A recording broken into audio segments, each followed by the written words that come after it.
The stars were quiet that day. Too quiet. I sat alone on the outer deck of the listening station above Draylen 6, a forgotten outpost the Galactic Council only kept running out of habit. Space around this quadrant had been peaceful for decades, meaning nothing ever happened, and nobody important ever came out here. We monitored trade routes, sent out pointless security reports, and collected dust. I hated every second of it. They said the humans had been put in their place long ago, that they'd been brought into the fold after the integration mandate of 781. But anyone who's ever actually met a human knows they were never truly folded into anything. They were watching, waiting, nursing something dark behind those strange, unpredictable eyes. I knew it the moment the alarms went off. Unidentified vessel entering Sector 7G, the station's AI said flatly. I stood up, half asleep, not expecting anything. Probably a trade freighter gone off course again. But then came the tremor in the metal under my boots, a deep, low vibration that felt wrong. The other officers snapped awake as I rushed to the main console. "Magnify," I barked. The screen blinked twice, and then the image came through, a warship. Big, black, angular, no transponder code, no markings, no escort, just there like it had appeared from the blackness of space itself. "Is that a council vessel?" one of the younger officers asked, confused. I didn't answer, because it wasn't. I'd seen every warship class in the archives. This one didn't match anything. It was older than anything in the Council's fleet, but also somehow more advanced. Brutal and elegant. It looked like it was built for one purpose: domination. My chest tightened as I zoomed in on the hull. And then I saw it, burned into the plating in jagged, angry lettering, like a scar carved into steel. Earthborn retribution. Human. God help us. The Council never took humans seriously. They were the punchline of every joke in the officer academies. Emotional, chaotic, undisciplined. They rose too fast and asked too many questions. So the Council smothered them with treaties, limitations, and puppet governments. They even disbanded Earth's last true fleet after the Mars Accord, sent their best engineers to die building wormhole gates and mining moons. And now, one of their warships had just crossed into Council space, uninvited, unannounced, and fully armed. By the time the Admiral arrived, we were all silent, watching the warship hover just outside strike range. It didn't move, it didn't speak, it just waited, like it knew the longer it stayed silent, the more scared we'd get. The Council sent a hail, no response. They sent a diplomatic package, still nothing. That's when I realized this wasn't an accident. They wanted us to feel it. 2 hours later, the Council held an emergency summit. The 13 high seats met in orbit above Trellix Prime. I was assigned to escort duty, forced to sit quietly while the most arrogant, bloated creatures in the galaxy argued over what to do. "This is obviously a rogue element," spat Lord Ventric of the Charn Dominion, a relic from Earth's colonial age. "It should be vaporized on sight." "Wrong," muttered High Scholar Endrin of the Lith Order. "The energy signature matches nothing in human history. It's a new design, purpose-built, funded, which begs the question, by whom?" They bickered, insulted each other, blamed every faction except themselves. And then the warship moved, just 1 inch forward, and every sensor lit up like a sun flare. Weapons, shields, life signatures, all active. I watched the color drain from the Council's faces. In that one small movement, the humans had said everything they needed to say. "You're not in charge anymore. My name is Caden Brawl. I was born under the Council. I believed in their order, their laws, their control. But that day, staring at the void beyond the window, at that silent, monstrous thing that had come from a forgotten world, I felt something I'd never felt before. Fear. Real, soul-deep fear. Because deep down, I knew. This wasn't a message. This wasn't a mistake. This was revenge. And it was just beginning. They called it a controlled diplomatic outreach. That was the official term used when the Council tried to send a delegation to a fully armed, unknown warship sitting silently on the edge of Council space. No one wanted to say the truth aloud. We had no idea what they were planning, and fear was crawling through every corridor of power like mold. The Council had never feared anything. Not truly. Not until now. I was assigned to escort duties again, this time aboard the Verdant Honor, a sleek, over-polished diplomatic cruiser with barely any weapons and an excess of luxury. Like all Council vessels, it was built for show, not for war. The kind of ship you'd take to sign peace treaties while sipping wine and pretending the universe was in order. As we approached the human warship, the silence from its side was still complete. No scans were returned, no comms opened, no movements, just that looming black monolith, like a god's fist clenched around invisible fury. The delegation was led by Councillor Thren Solari, a man I'd always seen as untouchable. Tall, imperious, eyes like cold glass. He spoke 10 languages, chaired 3 sub-factions, and had once ordered the destruction of an entire colony to preserve economic equilibrium. But when he stood before the viewport, watching Earthborn retribution grow larger in the frame, I saw his hands tremble. Barely, but it was there. He tried to hide it. We all did. The shuttle docked to a port that extended without invitation. Mechanical, automatic, emotionless. It was as if the human ship had been expecting us. Preparing. The boarding crew was small. Thren, 2 assistants, 1 translator drone, and me. I didn't ask why I was chosen. I already knew. Because I had a history with humans. My father had served in the Terran re-education program after the integration mandate. He used to come home drunk and broken, saying things like, "They don't learn like we do. They learn deeper, meaner. When you hurt them, they don't forget. They plan." I never believed him. Until that moment. Until the doors opened and we stepped into the bowels of the ship. The inside of Earthborn retribution was not like any Council vessel I'd ever seen. It wasn't clean. It wasn't symmetrical. It didn't sparkle with artificial light or hum with polite engineering.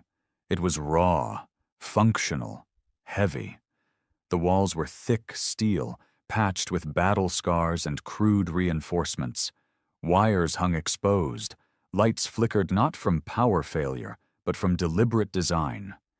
And everywhere were symbols, scratched into metal, etched into doors, stamped in red across support beams, Earth flags, old ones, pre-integration, a faded eagle, a shattered globe. The names of human colonies long thought extinct. They weren't trying to intimidate us with size. They were trying to remind us who they were, what we did, what they lost. We were led by no one.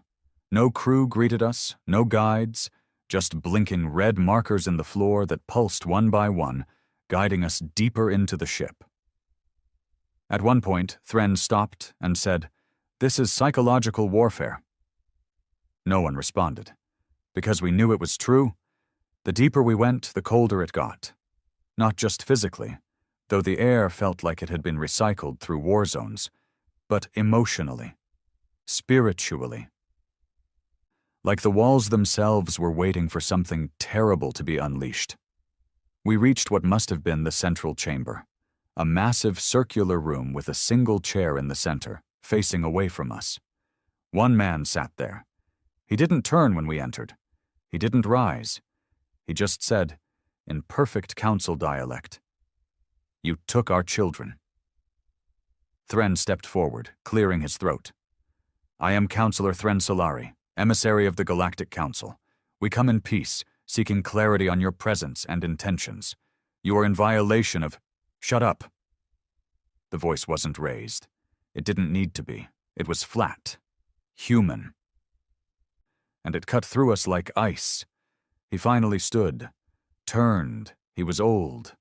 Not in the frail sense, but in the weathered, unyielding way of men who had survived too much. His face was covered in deep scars. One eye was cybernetic, blinking with crimson pulses. His body was lean, not bulky, wrapped in practical armor that looked pieced together from salvage.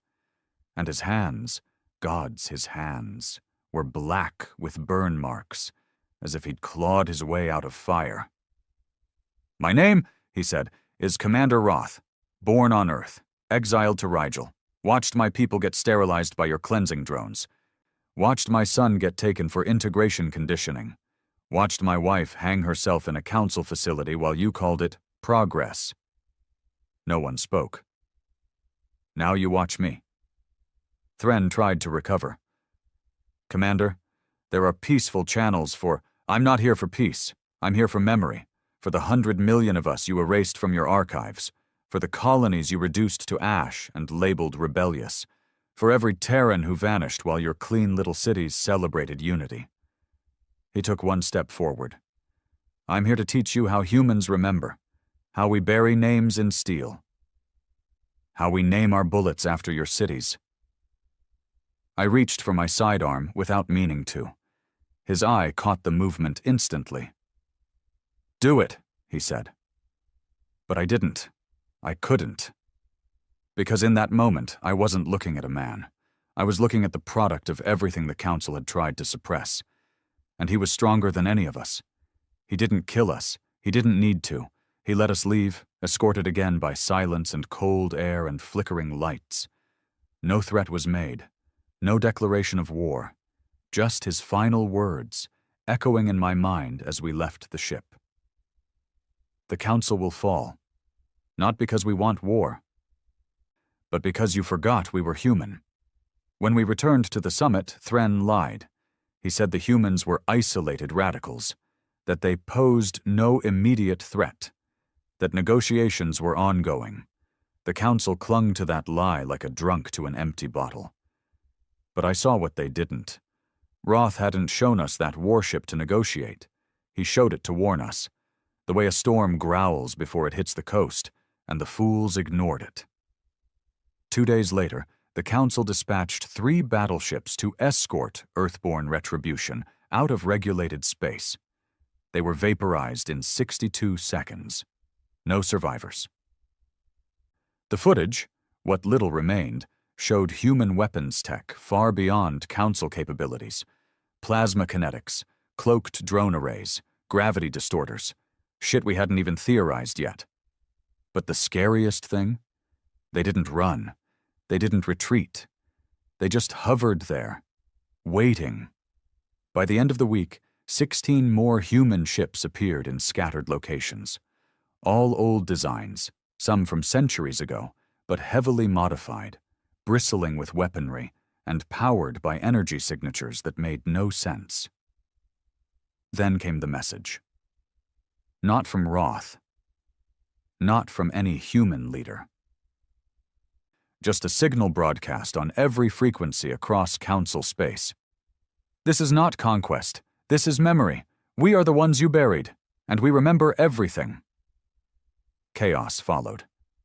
Council worlds began rioting. Suppressed Terran-descended colonies declared neutrality, or worse, allegiance to the human fleet. Trading partners cut ties. Border security collapsed. And yet the Council still refused to admit what was happening. They called it a localized insurgence, a crisis of perception. They wrote reports, held meetings, threatened sanctions. But the truth was this: humanity had been preparing. And the galaxy had been laughing at them for too long. Me? I couldn't sleep. I kept seeing Roth's face, that dead calm, that unwavering stare. I started pulling records, old files, restricted archives, things my clearance should never have given me. I found footage from the Mars massacre, the purge of Europa Station, the sterilization of New Providence, and for the first time in my life, I felt something worse than fear. Guilt, because I had served this machine. I had believed in it. And now I was watching the ghosts of the past come back, not to beg, not to ask for justice, but to erase everything the Council had built. This wasn't just a war, it was a reckoning. And deep down, I knew. It had only just begun. The first world to fall wasn't attacked. It surrendered. Draylen 9, a mining colony on the edge of the Telvarin Loop, once considered the Council's model for post-human integration, lowered its shields before a single human shot was fired. Not because they were weak, not because they were bribed, but because they remembered.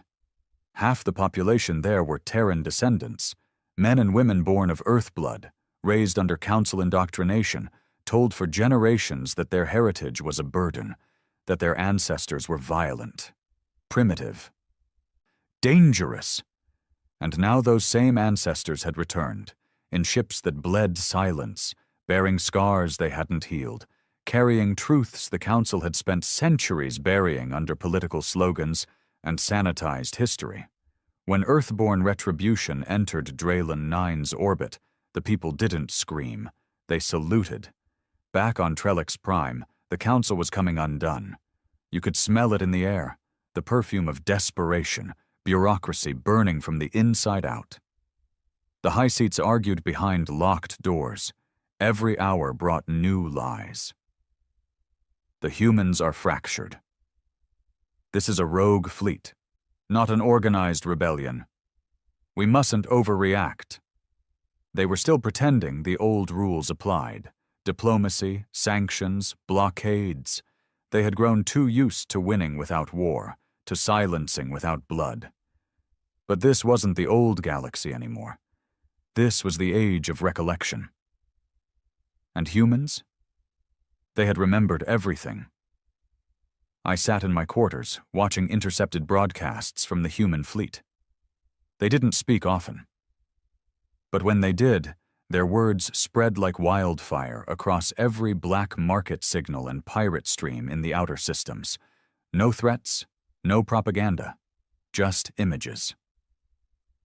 Videos of sterilization camps, once called reformation clinics, footage of child separation facilities disguised as education transition centers, audio recordings of council officials, some still in power, giving orders to cleanse dissenters under the guise of peacekeeping. They didn't create fear, they exposed truth. And the truth was more terrifying than any weapon. The most damning came 3 days after Draylen 9's surrender. A live feed, impossible to trace, impossible to block, appeared on every screen, everywhere, from bar counters on mining rigs to the grand hall of the Council itself. The screen showed a man, Commander Roth. But this time he wasn't standing on a warship. He stood inside an old, rusted classroom, empty desks, a chalkboard still bearing the faded word, Unity.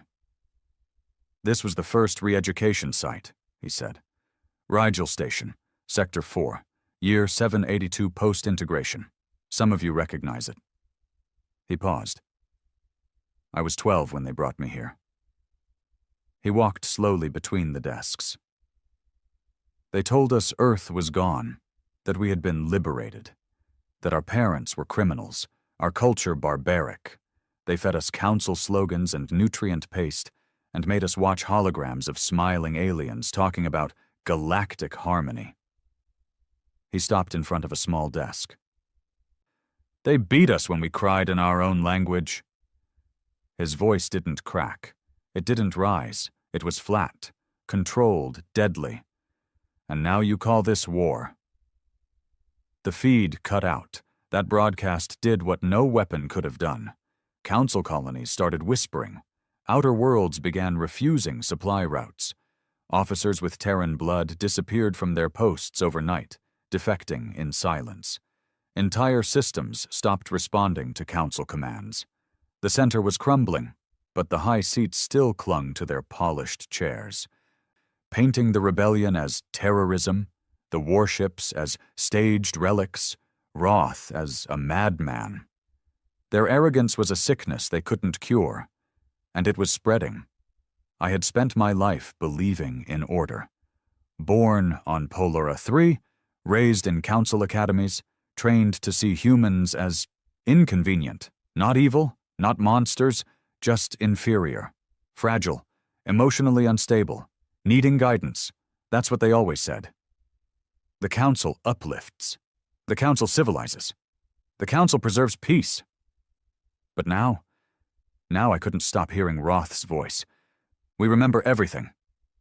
I was summoned to a private briefing 2 days later, not with the high seats. They didn't speak to soldiers anymore. This was deeper, quieter. A sub-faction called the Viral Accord, old security officials, intelligence officers, shadow operatives, the council's hidden fist. The meeting room was dark. No names, no titles, just voices and flickering data screens showing the slow bleed of loyalty across the outer ring. A grizzled man, face half machine, eyes red with sleeplessness, looked at me and said, "We need to kill Roth." Silence. Another voice spoke. Female, calm. "Cut off the head. Collapse the myth. These colonies are rallying around his voice, not just his fleet. He's more than a commander now. He's a symbol." I didn't speak. I couldn't, because I knew what they didn't. Killing Roth wouldn't stop this. It would ignite it. They assigned me to a covert ops team. Our mission: board Earthborn retribution, locate Roth, terminate. I didn't say no. Saying no would have meant execution, but in my gut, I already knew. This mission was suicide. We launched from a stealth cruiser outside Zarich Field. 5 of us, elite, trained for zero-atmo infiltration, armed with pulse rifles, neural dampeners, thermal cloaks. We breached the hull silently, magnet locks keeping our boots from drifting. And then, we found nothing. No resistance. No alarms. Just silence, like the ship wanted us there. As we moved deeper, I noticed it again. The markings. But they weren't symbols this time. They were names, hundreds, thousands, etched into the walls with blades, lasers, plasma cutters, each name labeled with a council death record. Date, location, method. Some were children. Some were entire families. One of the names was my uncle's. I never knew he'd died in a Terran realignment. Never asked. The first to die was Rek, our explosives expert. He stepped into a hallway rigged with sonic mines hidden in the walls. No warning, just a pulse. Silent, invisible, and blood sprayed across the corridor like paint. By the time his body hit the ground, we were already falling back. But the doors closed behind us, trapped, hunted. One by one, they died. Not by soldiers, not by gunfire, by memory. We opened a sealed door, only to find a chamber filled with re-education logs.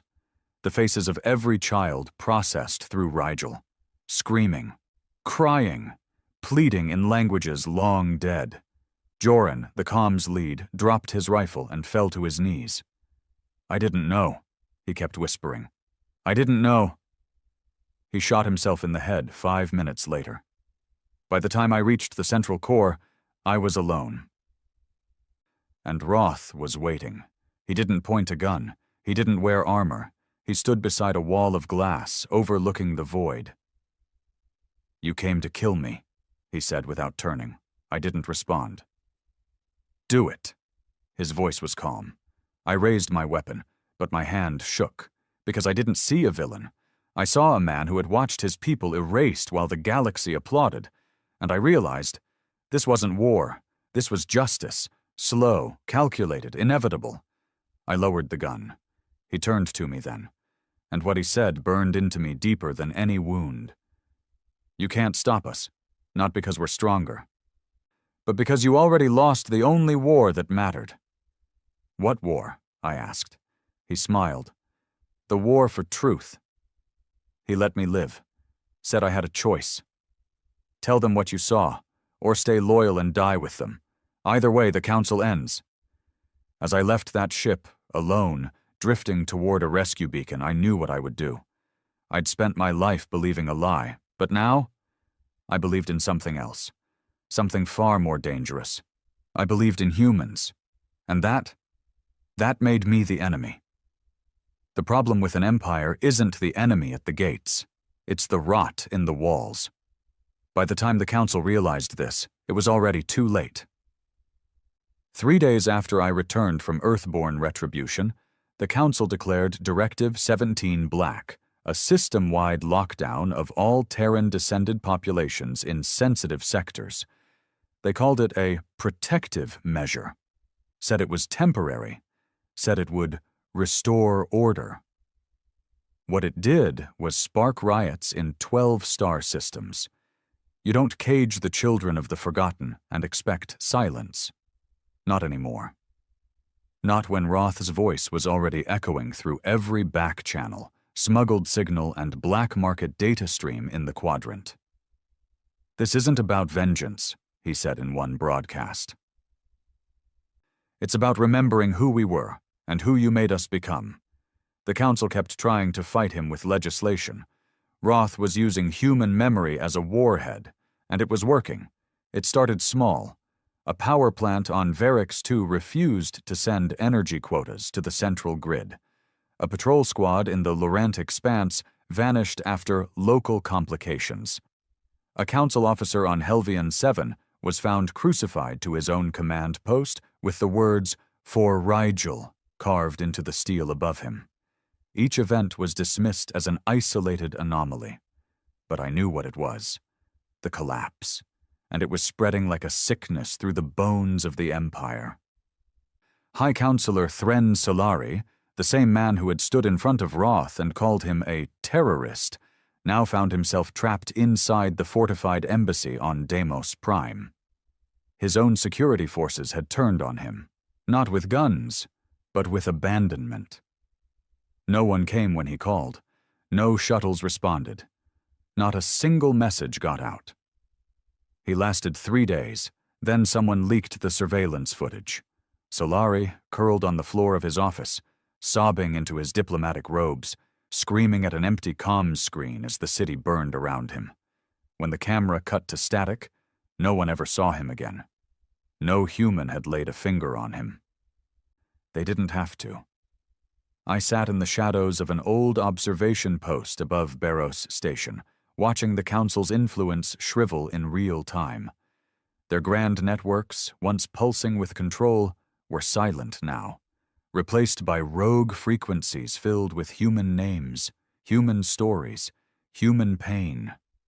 It was poetry made from ashes, a rebellion built on truth, not tanks. And the terrifying part? No one was fighting back, not really, because somewhere deep inside, the galaxy knew. They'd always known. The humans had been wronged. And now, they were just balancing the scale. An old council veteran found me one night. Drunk and limping through the silent corridors of a derelict checkpoint.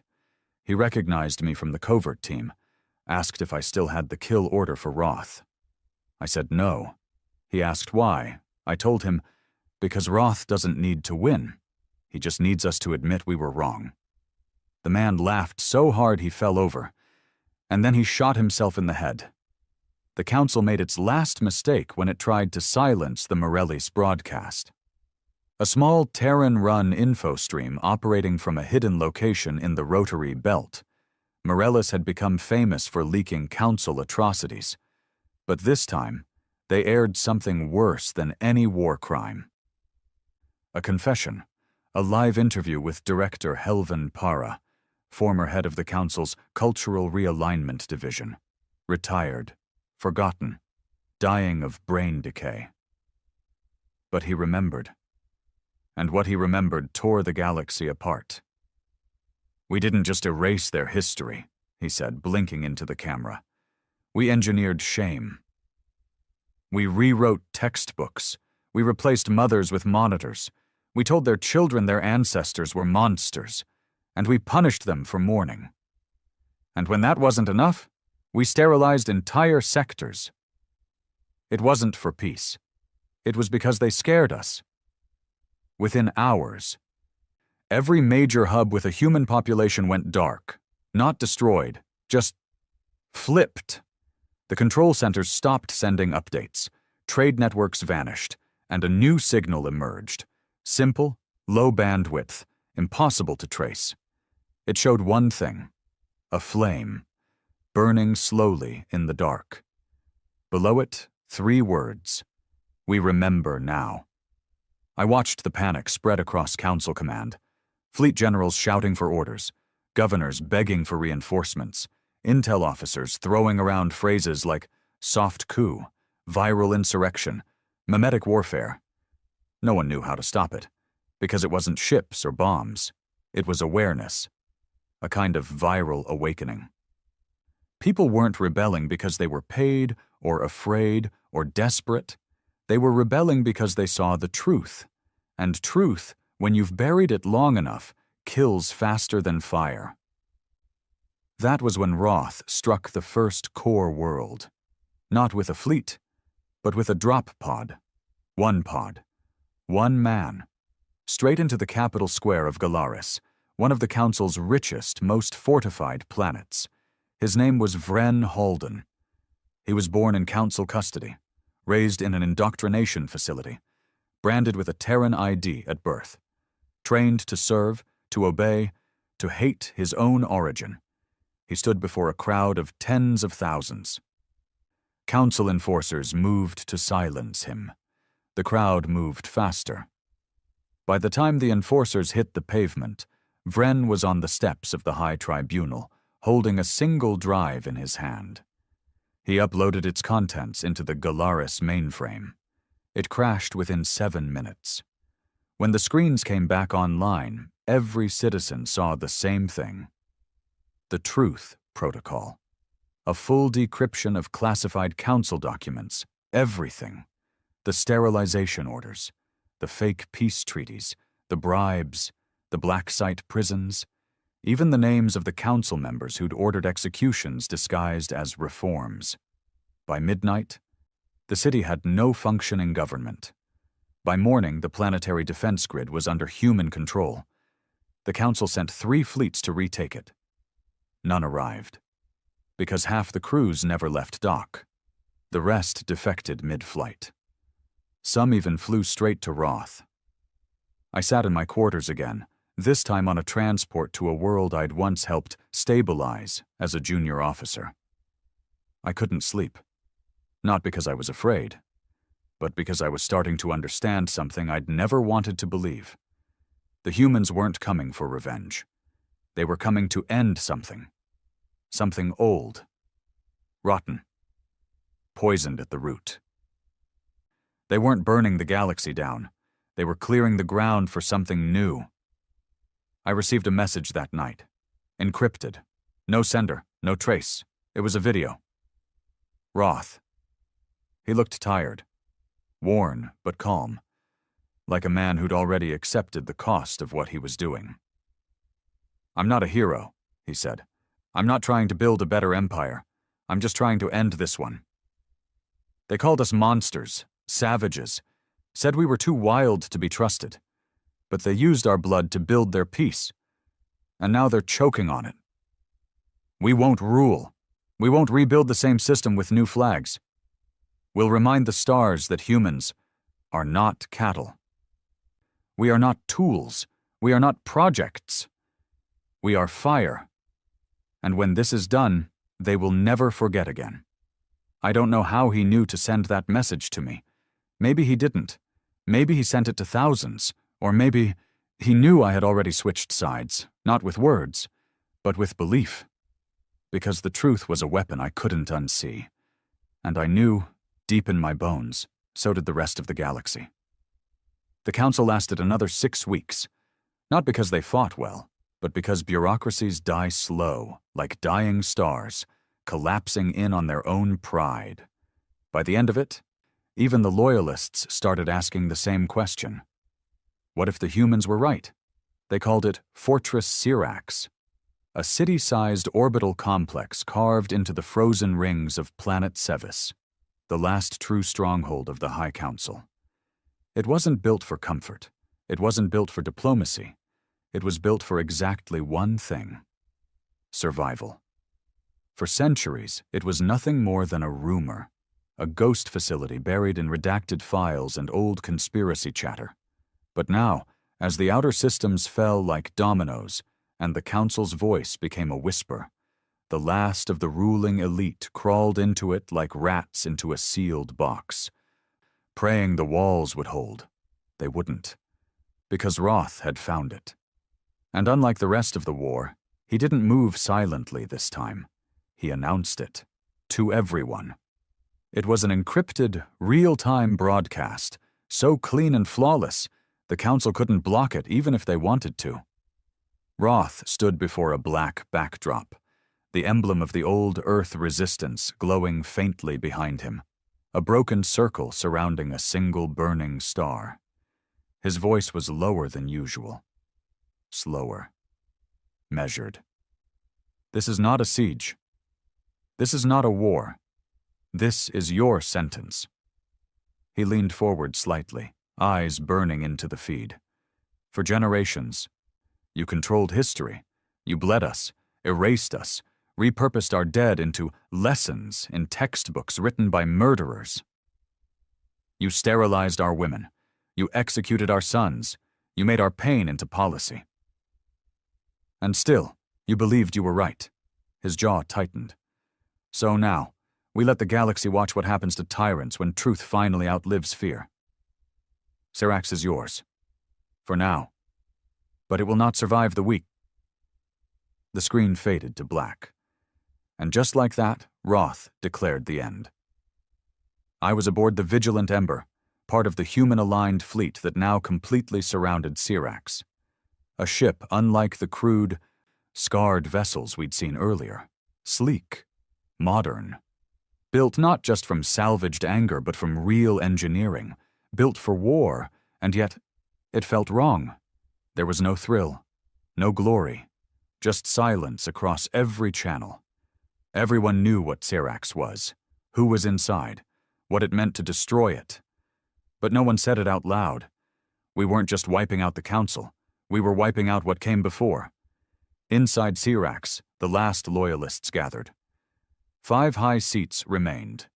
The rest were dead, missing, or had fled to neutral territories, pretending they'd never belonged to the regime. Among the survivors was High Minister Kalen Var, the architect of the integration mandate. The same man who wrote the policy that broke Earth into silence. He looked like a corpse propped in silk robes. Hollow eyes, ashen skin, still drinking council wine as if it mattered. They won't dare breach Syrax, he whispered to his advisors. It's a symbol. If they destroy it, they destroy their own justification. He didn't understand. Humans didn't want symbols. They wanted closure. On the 5th day, Roth didn't send ships. He sent a messenger. A woman. Terran-born, dark-skinned, tall, strong in that quiet, dangerous way survivors often are. She was escorted alone, unarmed, through the shielded entry gate of Syrax under a flag of non-aggression. Her name was Kira Halden, sister of Vren Halden, the man who had exposed Galaris. The Council allowed her in, convinced it was a stunt, another broadcast, a performance. But she brought no threats, only a tablet and a question. The tablet contained the restructure doctrine, a new order, a human-drafted charter outlining what would follow after Syrax fell. No replacement council, no Terran Empire, no war of conquest, just 3 core rules. 1. No one governs by bloodline. 2. No history is ever erased again. 3. Those who watched and did nothing will answer, even if they never fired a shot. Kalen Var laughed when he read it. You're still human, he said to her. Still arrogant, still emotional. You think you can build a galaxy without hierarchy? Without control? Kira didn't argue. She just looked at him. The kind of look that made me wonder what she had seen before this war began. I'm not here to convince you, she said. I'm here to offer you a choice. Die with your lies, or live with your crimes. They threw her out within the hour, and Roth stopped sending warnings. The siege began on day 6, but it didn't start with bombardment. It started with leaks. Every transmission Sirax sent, intercepted, every food shipment halted, their internal systems overloaded with viruses, their own artificial intelligence disabled from within. The fleet never fired a shot. But Sirax starved. One by one the loyalists began to unravel. Some took their own lives, others tried to defect. A few even begged for mercy. None were given, because Roth wasn't seeking surrender, he was offering judgment. And the jury was the galaxy itself. But something changed on day 7. Inside the fleet, among the humans who had followed Roth to the edge of galactic justice, cracks began to form. Not from fear, from conscience. One of Roth's own captains, a grizzled ex-council defector named Brannock, confronted him in the war chamber. We've won, Brannock said. The council is gone. Their worlds are ours. Their systems are dead. Why Sirax? Why this slow grind? Roth didn't look at him. He was watching the live feeds, the faces of Sirax's defenders, the ones still clinging to the lie. They still believe they were right, Roth said. Brannock slammed his fist against the console. And they're relics. Let them rot. But Roth shook his head slowly. It's not enough to kill the body. You have to kill the memory. Silence. And that's when I realized Roth didn't just want justice. He wanted absolution. Later that night, I spoke to Kira. I found her standing at the viewport of the Ember, eyes fixed on Sirax. She didn't speak at first, so I did. He's not the same man anymore. She nodded. No, he's not. Does he know it? She shrugged. Does it matter? The final strike came at dawn, Sevis time. No ships, no weapons, just a single satellite drone, loaded with a council-wide broadcast algorithm. It activated as Sirax lost power, and the whole galaxy saw what Roth wanted them to see. Not executions, not fire, just truth, video logs, reports.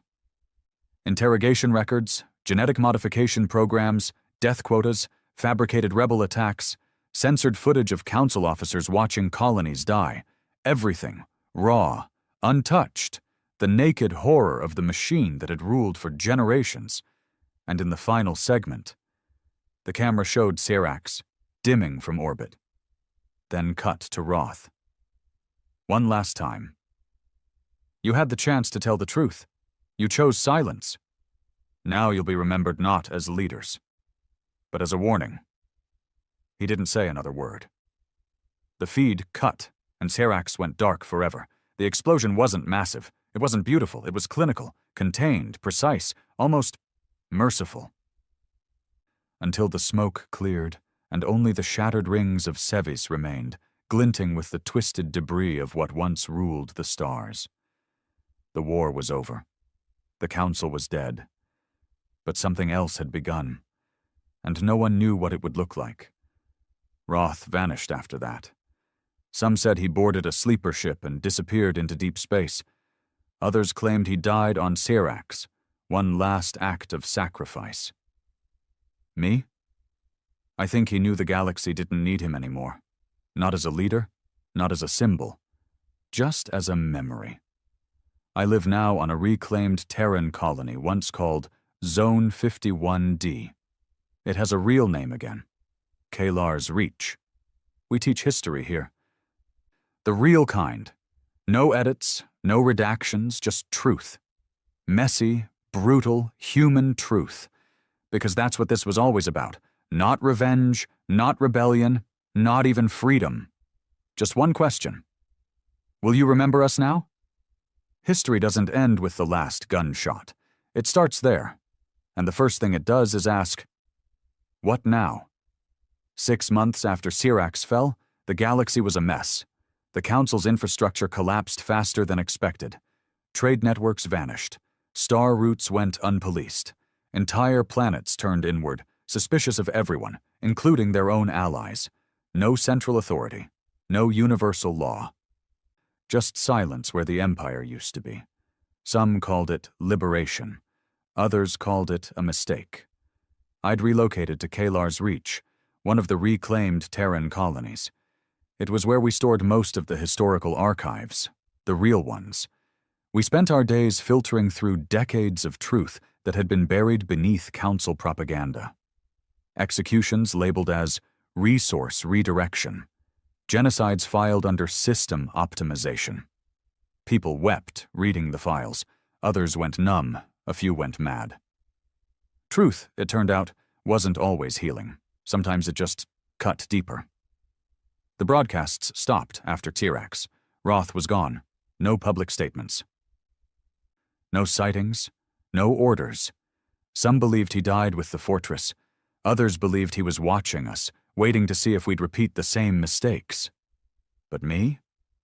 I believed something darker. He didn't leave because the job was done. He left because he didn't want to be the one who broke what came next. In his absence, the human coalition began to fracture. You could feel it first in the airwaves. Murmurs about new systems, new flags, new ideals. One group called themselves the Purifiers. They believed humanity should govern all former council systems, not with vengeance, but with corrective dominance. Their logic was simple. They ruled. We suffered. Now we rule. They weren't talking about rebuilding. They were talking about replacing. Another faction, more subtle, more dangerous, was gaining support under the name the Remembered Flame. They spoke in Roth's language, quoted his speeches, shared clips of his voice over distorted music, set to images of burning council archives and soldiers bowing to Terran flags. But Roth had never wanted that. Not power, not glory, only truth, only memory.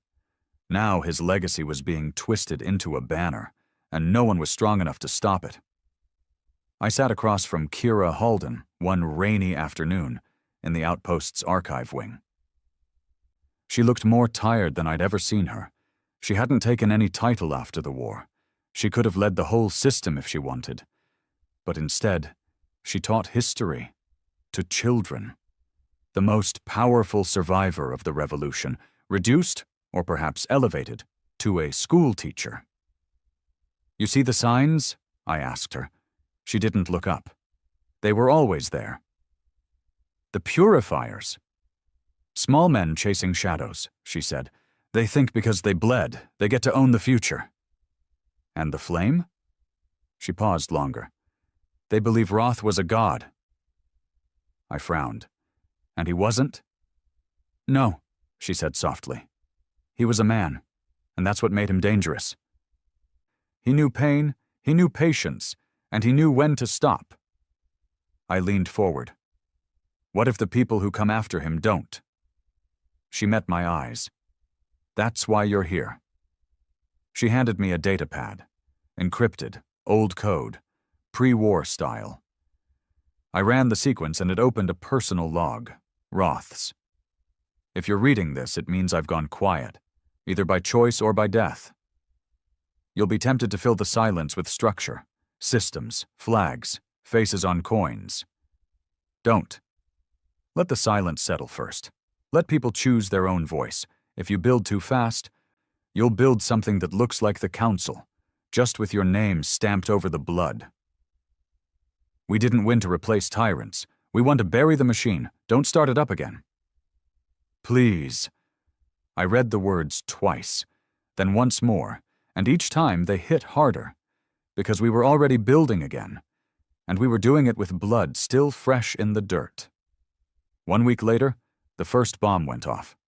Planet Iridia, Sector 8, a peaceful colony, majority Terran descendants, neutral during the conflict, never aligned with either side. A school was vaporized, 43 dead. Message left behind. No more half-blood systems. Only human unity. Signed, the Purifiers. The council we tried to build, a loose alliance of free systems, demanded retaliation. Kira begged for patience, but the fires moved faster than reason. By the time investigations started, 2 more colonies had been hit. 1 human majority, 1 alien minority. Same message, same group, same signature. The coalition began assigning response units. At first they were called defenders, then enforcers, then, without anyone saying it aloud, judicators. Same armor, same drones, same methods, just with our flag now. I saw a raid report. A suspected purifier cell on Dravet 3 had been cleansed. No trial, no evidence confirmed. 1 survivor, a teenager, identified as indoctrinated, executed, just like that. Roth's silence echoed louder than ever. We had killed the council, but the rot was still alive. One night, in a deep spiral of insomnia and guilt, I decoded the rest of Roth's log. The final entry was dated 1 day before the Syrax broadcast. I know what comes next. We were forged in pain. Some of us won't know how to live without it. They'll twist our wounds into weapons, wrap our scars in banners. If they do, don't look for me. Look for the ones who still mourn. They're the only ones who remember why we fought. A month passed. The coalition became more military. The flame began seizing abandoned council facilities to preserve the legacy. The Purifiers declared 5 border systems as human sovereign space. War hadn't returned. But peace was dying in whispers, and I kept asking the same question. Had we traded one empire for another? I visited the ruins of Syrax again. Not officially. I told no one. Just boarded an old shuttle and drifted through the orbit of what was once the galaxy's most terrifying monument. Now only debris and silence. I recorded a message. Roth, if you're alive, we need you. Not as a warrior, not as a commander, but as a reminder. Your silence is becoming dangerous. People are using your name to do things you would have burned them for. Please, say something. Or we will become what we killed. I sent it. No reply came. Not that day, not the next. But one morning, a new signal pulsed through the Terran core. No announcement, no speech, just a location, Rigel Station, the place where it all began. Where the re-education program had torn thousands of Terrans from their identities, where Roth had been made. The signal was brief. 3 words. Return to origin. No one knew who sent it. Not the flame, not the Purifiers, not the coalition, but the message spread. And thousands began the pilgrimage, not as soldiers, not as politicians, just as witnesses. Because in the shadow of victory, we had forgotten the cost. And maybe, just maybe, it was time to remember again. It was never meant to be a shrine. Rigel Station was supposed to be a graveyard, a forgotten relic drifting in the cold reaches of Sector 4. The Council had shut it down decades ago, sealed the records, wiped it from maps. And yet, there it was, still floating, still intact, still humming with the ghosts of everything we tried to forget. When the message came, return to origin. It didn't come with fanfare. No banners, no names, no demands. Just those 3 words, pulsing across every unregulated channel, reaching ex-council colonies, Terran uprisings, frontier worlds, and even the loyalist remnants who still whispered of order. And they came. All of them. Kira and I stood on the command deck of the Vigilant Ember, watching the traffic converge like insects to a flame. By the 2nd day, over 700 ships had dropped anchor around Rigel. By the 4th, it was over 2,000. Terran freighters, ex-mercenary cruisers, retrofitted council carriers bearing scorch marks from battles they'd never recorded. Even a few alien ships, hesitant but curious, every soul on board drawn by the same question. What now? Because the war was over. The council was dead. And still, the galaxy didn't feel free. On the 5th day, Rigel Station opened. No announcement, just a slow shift in its orientation, like a sleeper stretching after a long nightmare. The docking bays, once sealed behind 6 layers of blast shutters, exposed themselves one by one. There was no AI, no defense grid, no guards, just open doors, waiting. Kira was the first to enter. She didn't ask for permission. She didn't bring a weapon. She just walked. I followed. The moment we passed through the airlock, the silence hit like a physical wall. No hum of life support, no flickering lights, just stale, recycled air and the faint smell of old metal and older blood. We descended level by level, passing classrooms, punishment cells, memory erasure chambers. Everything had been left exactly as it was. The council never dismantled the station. They simply abandoned it. Like a crime scene too filthy to clean. We reached the center room, the same room Roth had shown in the broadcast all those months ago. The old desks, the chalkboard, the word Unity still faintly visible, though half erased.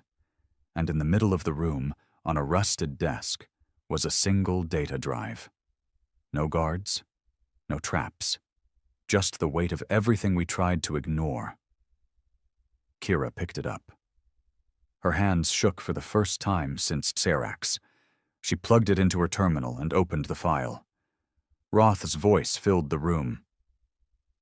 If you're hearing this, then the revolution is over. The blood has dried. The tyrants are dust. But I know people, especially my own. We don't know how to live in silence. We need something to fight, to control, to burn. That's what the council made us into. And if we're not careful, we'll carry that curse forward. So here's my last order. Don't build another empire. Don't let my name become a weapon. Don't let pain become a currency. Let this place, this horror, be the last time anyone thinks they can erase truth without consequence. Lead if you must, but lead in grief, not glory. And if they try to crown a new ruler, burn the crown. Kira didn't speak for a long time. And when she did, it was barely a whisper. He's not coming back. No, I said, but he never really left. Outside the station, the galaxy was arguing. The purifiers arrived on day 6. Their fleet docked without permission. They didn't walk the halls. They didn't visit the rooms. They stood on their ships and broadcast one message over and over. Human systems for human rule, unity under strength, purity before peace. They blamed the collapse on Roth's hesitation, said the council didn't fall fast enough, said the revolution had gone soft, said the colonies were still too forgiving of those who had once worn council uniforms. They demanded structure.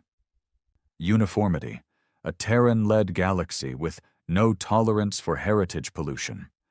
Kira called them exactly what they were, a mirror of the very thing we had destroyed. On day 7, the Remembered Flame held their own ceremony. They draped Rigel Station in Roth's face. Giant projections, reverent chants, clips of his speeches cut and edited into something unrecognizable, something more God than man. They lit ceremonial fires in the docking bays, sang in unison, and when someone objected, a quiet ex-Terran soldier who had lost his brother to one of Roth's early raids, they beat him to death in the corridor, all in Roth's name. It was Kira who cracked first. She walked into their gathering with nothing but a projector in her hand, and she played the uncut Roth log, the one I had kept hidden, the one where Roth begged for them to not build anything on his bones. And when it finished, she stood before the crowd and shouted, "You love his rage, but you fear his compassion. You want his fire, but not his mercy. You worship his face, but spit on his soul." No one responded. So she turned her back and walked out. They didn't stop her, but they didn't change either. By the 10th day, the coalition was cracking. The provisional government issued a statement calling for a unifying summit. The Flame refused. The Purifiers threatened violence. Several border systems declared neutrality and shut down all communications. The same cycle was beginning again. Different names, same sickness, power. I sat alone in the old control room of Rigel Station, staring out at the growing fleet. 1,000 factions, all pointing guns at one another, claiming to defend the same thing. Roth was right. We didn't know how to live in peace. We only knew how to win. And without an enemy, we'd start turning on each other. The next morning, Kira gathered us all in the central hall. Not just her loyalists. Everyone, the Flame, the Purifiers, the neutral colonies, alien observers, children of the revolution, ghosts of the past, all standing in the same room where Roth had once sat, 12 years old, listening to a machine tell him his parents no longer existed. Kira stood on that same desk. And she didn't ask for silence. She commanded it. "Look around you," she said. "Look what we've done with victory. We've carved it up like a carcass, turned it into slogans and uniforms and rage. You call yourselves purifiers? You sound like the council. You chant about fire and remembrance. You murder people in the name of a man who died trying to end that." She pointed to the walls, to the rust, to the blood still dried into the corners. "This place isn't a beginning. It's an ending to a lie, to a system, to a history written in fear." Her voice broke, but only for a second. "And if we can't bury our weapons here, then we never deserved this revolution." Someone tried to interrupt her, a Flame acolyte in red armor. She stepped off the desk, walked up to him, and handed him the drive. "The truth is here. Unedited. Unforgiving. You want to follow Roth?" She looked him in the eye. "Then listen to him." He didn't take it, so she dropped it at his feet and walked away. That night, someone torched a Purifier banner outside the station. The Flame left without a word. And the next morning, Roth's name stopped echoing. Because we finally heard his silence. We always thought the war would end with an explosion, a battle, a coup, a final blood-soaked scream before the silence. But it didn't. It ended with a vote. And that terrified us more than any war ever did. It began 3 days after Rigel Station's final gathering. The fleets pulled back, the banners came down. And for the first time in months, no broadcasts rang out across council space. No threats, no songs, no speeches, just quiet. Kira stood before what remained of the Terran coalition and asked a question no one wanted to hear out loud. Now that we've torn down everything they built, what do we build in its place? And this time, no one rushed to answer, because now we knew the weight of answers. There were 3 proposals, 3 visions, 3 futures, each one flawed, each one terrifying, each one carried by people who believed they were doing what was right. The Purifiers wanted control. Their proposal was simple, a centralized Terran dominion, run by humans, with an iron command structure, efficient, ruthless, unapologetic. They spoke of protection, of defensive supremacy, of preserving purity through power. They promised security, order, retribution. But we'd heard those words before, just with different uniforms. The remembered Flame wanted symbolism, a permanent Rothian Congress made up of war heroes, revolutionaries, survivors, those who had suffered under the Council the most. They would interpret Roth's teachings, enshrine his words, burn his legacy into every law, every school, every border.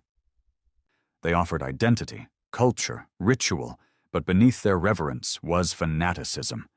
And worship, no matter how noble it starts, always ends in chains. And then, there was Kira's plan. No government, not at first. Not yet. Just time. A 5-year delay, during which every system, colony, and culture would govern itself. Free exchange of information, decentralized law, historical reconciliation councils, mandatory education on the real war, the real cost, no rulers, no flags, no weapons allowed in Rigel space. She didn't promise stability, she didn't offer unity, she offered choice, and it scared the hell out of everyone. Because choice meant we couldn't blame anyone else if we failed. We met on Carven Prime, a neutral moon with no history of war or revolution. 1 table, 9 seats, and too much history in the air to breathe right. Each faction brought a representative. Kira came alone. I came with her, but I didn't speak. She didn't need me to, because every word she said came from a place none of them could touch. From loss. "I'm not here to tell you what Roth wanted," she began. "None of us speak for him. But I do know what he feared." She looked around the table. No matter how righteous a revolution starts, it always ends in someone taking the throne. Silence. Then the Purifier rep, a hard-eyed man named Darren, spoke. "People need order." "They need air more," Kira said, "and sometimes that means we stop building walls for just a little while. Let them breathe." Flame's envoy, a woman in ceremonial crimson, nodded slowly. "And what if they breathe themselves into chaos? Into extinction?" "Then at least it'll be a choice we made," Kira said, "not a chain we inherited." The vote was scheduled for dawn. 3 choices, 3 futures, 1 vote per sector, 1 representative per system. And no second round. The result would be final, and we all knew this was it. Not the Battle of Tirax, not the fall of the Council, not even Roth's silence. This would define us. That night, I sat alone in the fields outside the voting hall. No stars, just ash drifting in the cold wind, blown in from the old council archives they'd burned to make room for the summit dome. It felt poetic. We were voting on the ashes of history. I thought about Roth. I thought about the first time I saw his ship. Black, silent, horrifying in its stillness. Back then I thought he came for war. But now I understood. He came to interrupt the cycle. Not to rewrite it. To end it. Kira found me before sunrise. She didn't speak at first. She just sat down beside me and stared at the same wind-blown ruins. "I used to think victory would feel like justice," she said. "It doesn't," I replied. "No," she whispered. "It feels like a funeral with no body." I looked at her. "You think they'll vote for your plan?" She smiled. Tired. Broken. "Doesn't matter. It matters to me." She didn't answer. Because she knew what I knew. Even if they chose her path, someone would try to steal it later. Someone always does. The vote took 2 hours. The results were sealed in a private channel. Authenticated by 3 neutral systems. At noon, the final tally was announced to the galaxy. The Purifier proposal, 21%, the Flame legacy, 17%, the 5-year delay, 62%. Kira didn't cheer. She didn't even smile. She just closed her eyes. And finally, wept. The war was over. For real this time. Rigel Station was locked, sealed, not destroyed, a message carved into the outer hull in 6 languages. Memory lives here, not power. Do not return with flags. It became the first monument of the new age. No guards, no borders, just space. And a warning. The flame dissolved. Some of them scattered. Some joined the education programs.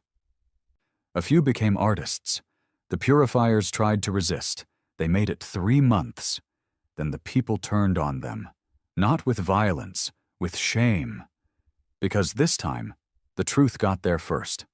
I stayed with Kira, not because I was needed, because I still believed.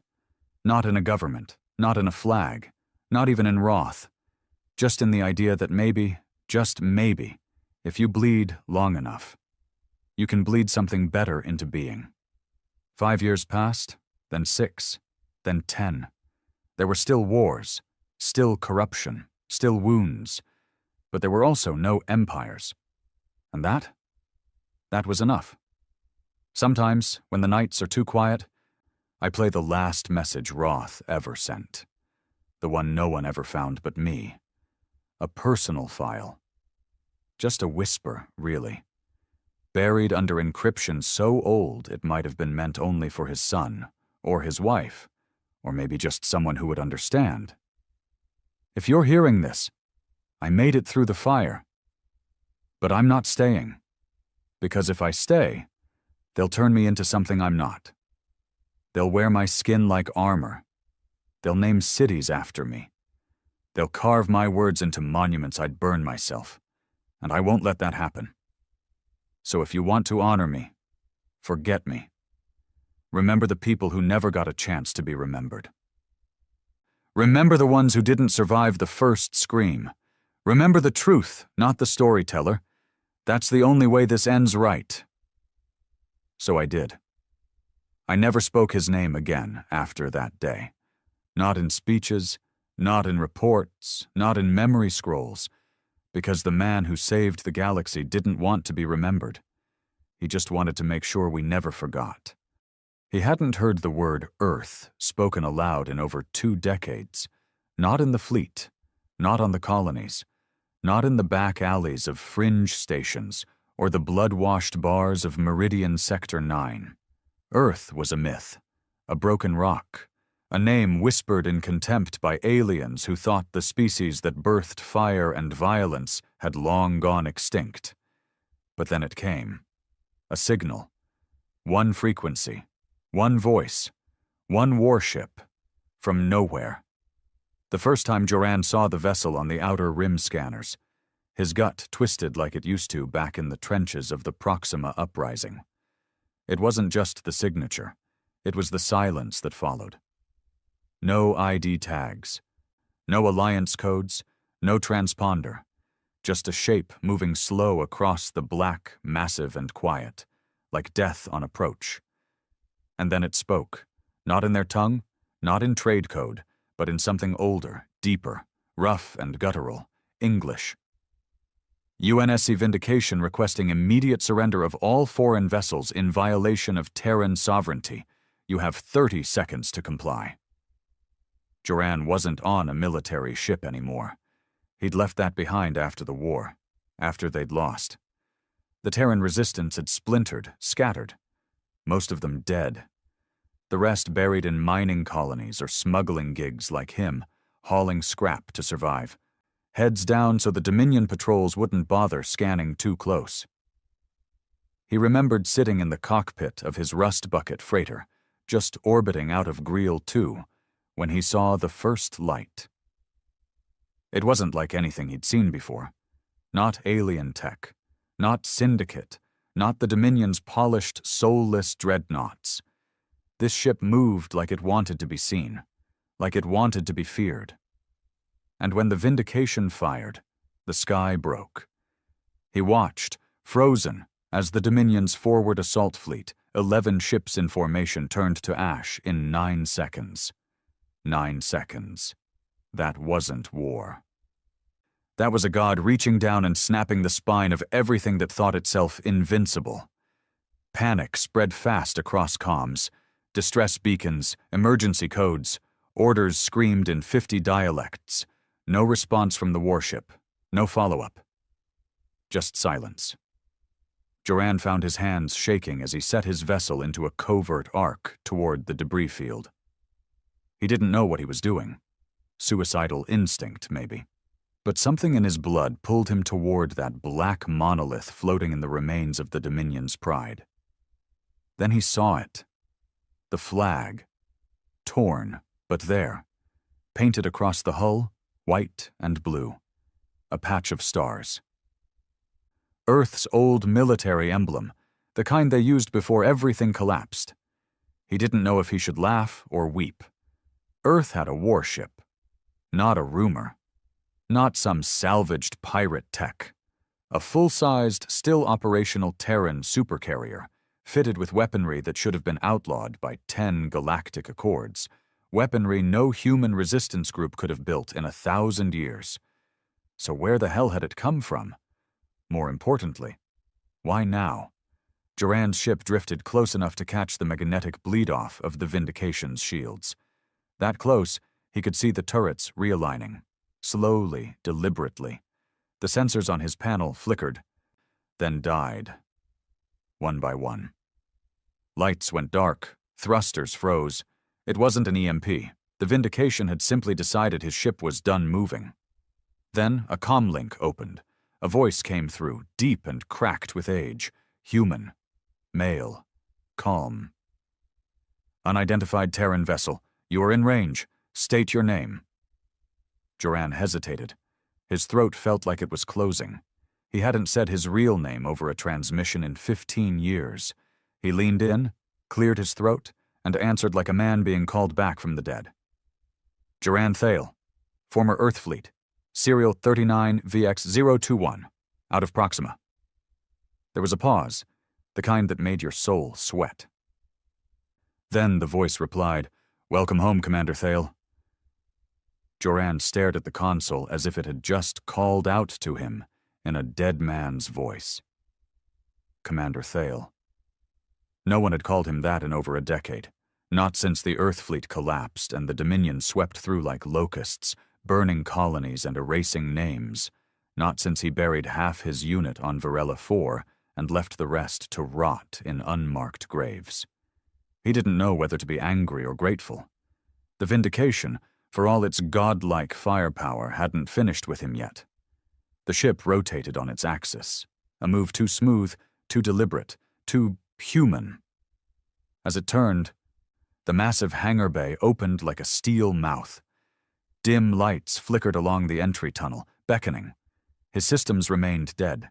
He couldn't steer, couldn't power up, couldn't retreat. Not that he wanted to. The voice spoke again. "Docking protocol initiated. Do not resist."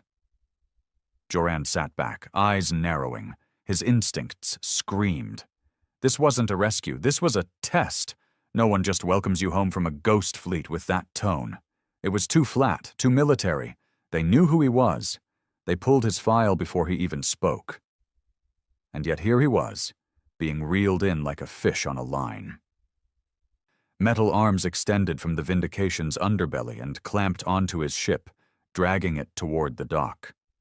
As he passed under the hull, he saw the scars along the warship's plating. Not from recent battle. These were old, charred, repaired crudely. This ship had seen hell, and it had survived.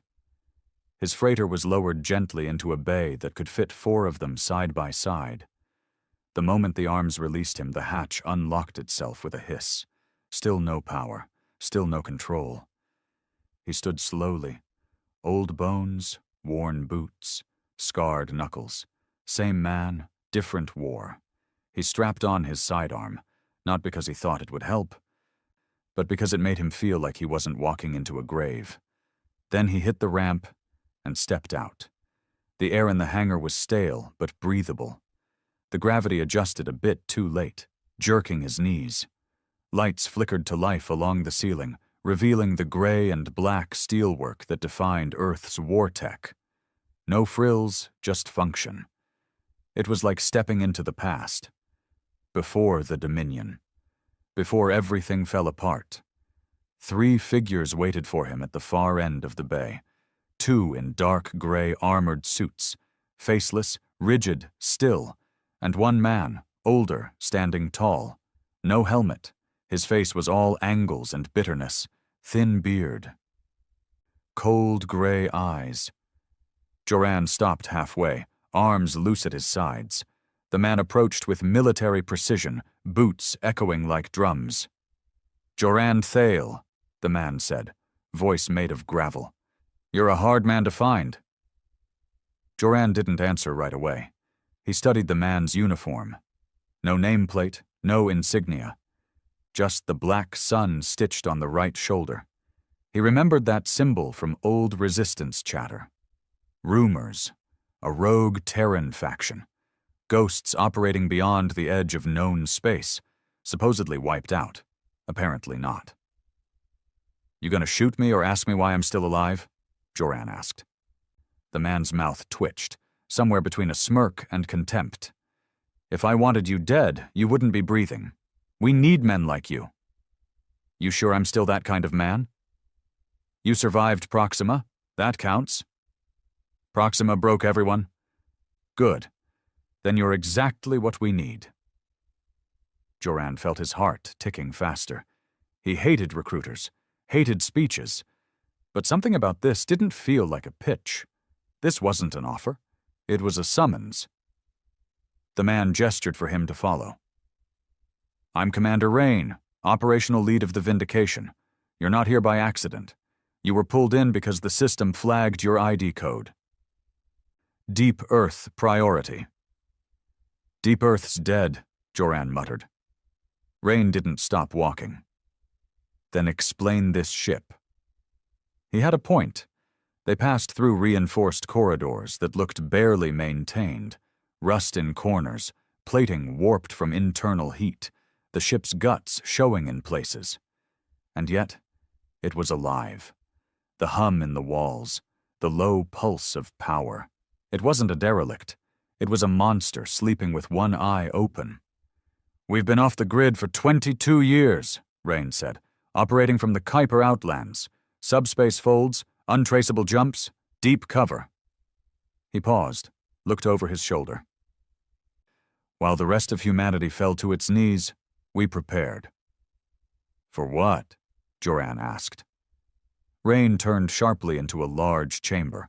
One side of the room was a display wall, showing real-time data, Dominion patrol routes, trade sectors, Terran refugee movements. The other half held a round table surrounded by 8 chairs, 2 already occupied, a younger officer in medical garb, and a woman in tactical armor, scar across her jaw, arms folded tight. Rain didn't introduce them. He tapped the display and pointed to a blinking red system near the outer rim. 3 days ago, he said, the Dominion intercepted a civilian Terran freighter near Bastion 7. No contraband, no resistance. They boarded anyway, executed everyone on board, a warning, a statement. Joran's jaw clenched. They're escalating, Rain said. They want to break every last trace of Earth's name. Joran looked at the star map. So, you want to retaliate? We already did. Rain zoomed out on the map. You saw it happen, he continued. That wasn't a warning shot. That was justice. And now? He pointed to the right side of the map, where dozens of Dominion signals were converging. Now they're coming. Joran turned to him slowly. Then why pull me in? You think I can help? Rain didn't blink. I know you can. The woman finally spoke. Her voice was steel on bone. Because you led Omega Battalion on the siege of Carthus 9, held the line with no reinforcements. Your men lasted 7 days. You pulled out 17 survivors. That makes you a relic, but a dangerous one. Joran gave her a sideways glance. And what are you? Recon Division. I kill myths before they grow teeth. Charming. Rain stepped between them before sparks could fly. This isn't a recruitment, Thale. This is a necessity. The Vindication isn't fully crewed. We're running on ghost protocols. You know Earth Fleet procedures better than anyone we still have. What do you want me to do? Joran asked flatly. Command a strike wing. Joran laughed once. I haven't led anything in years. Then it's time you remembered how. There was silence in the room, thick and heavy. Joran walked slowly to the edge of the display wall, watching the Dominion signals swarm like flies. "You strike them again," he said, "and they'll retaliate harder. They'll turn this sector into ash." "We're counting on it," Rain said. Joran turned. "You want war?" Rain's eyes burned. "I want fear. I want every Dominion officer to hesitate before they touch a Terran ship. I want the galaxy to remember that Earth never yielded, that we went dark so we could strike from the shadows." It was madness, and it made Joran's blood run hot with something he hadn't felt in years. Pride.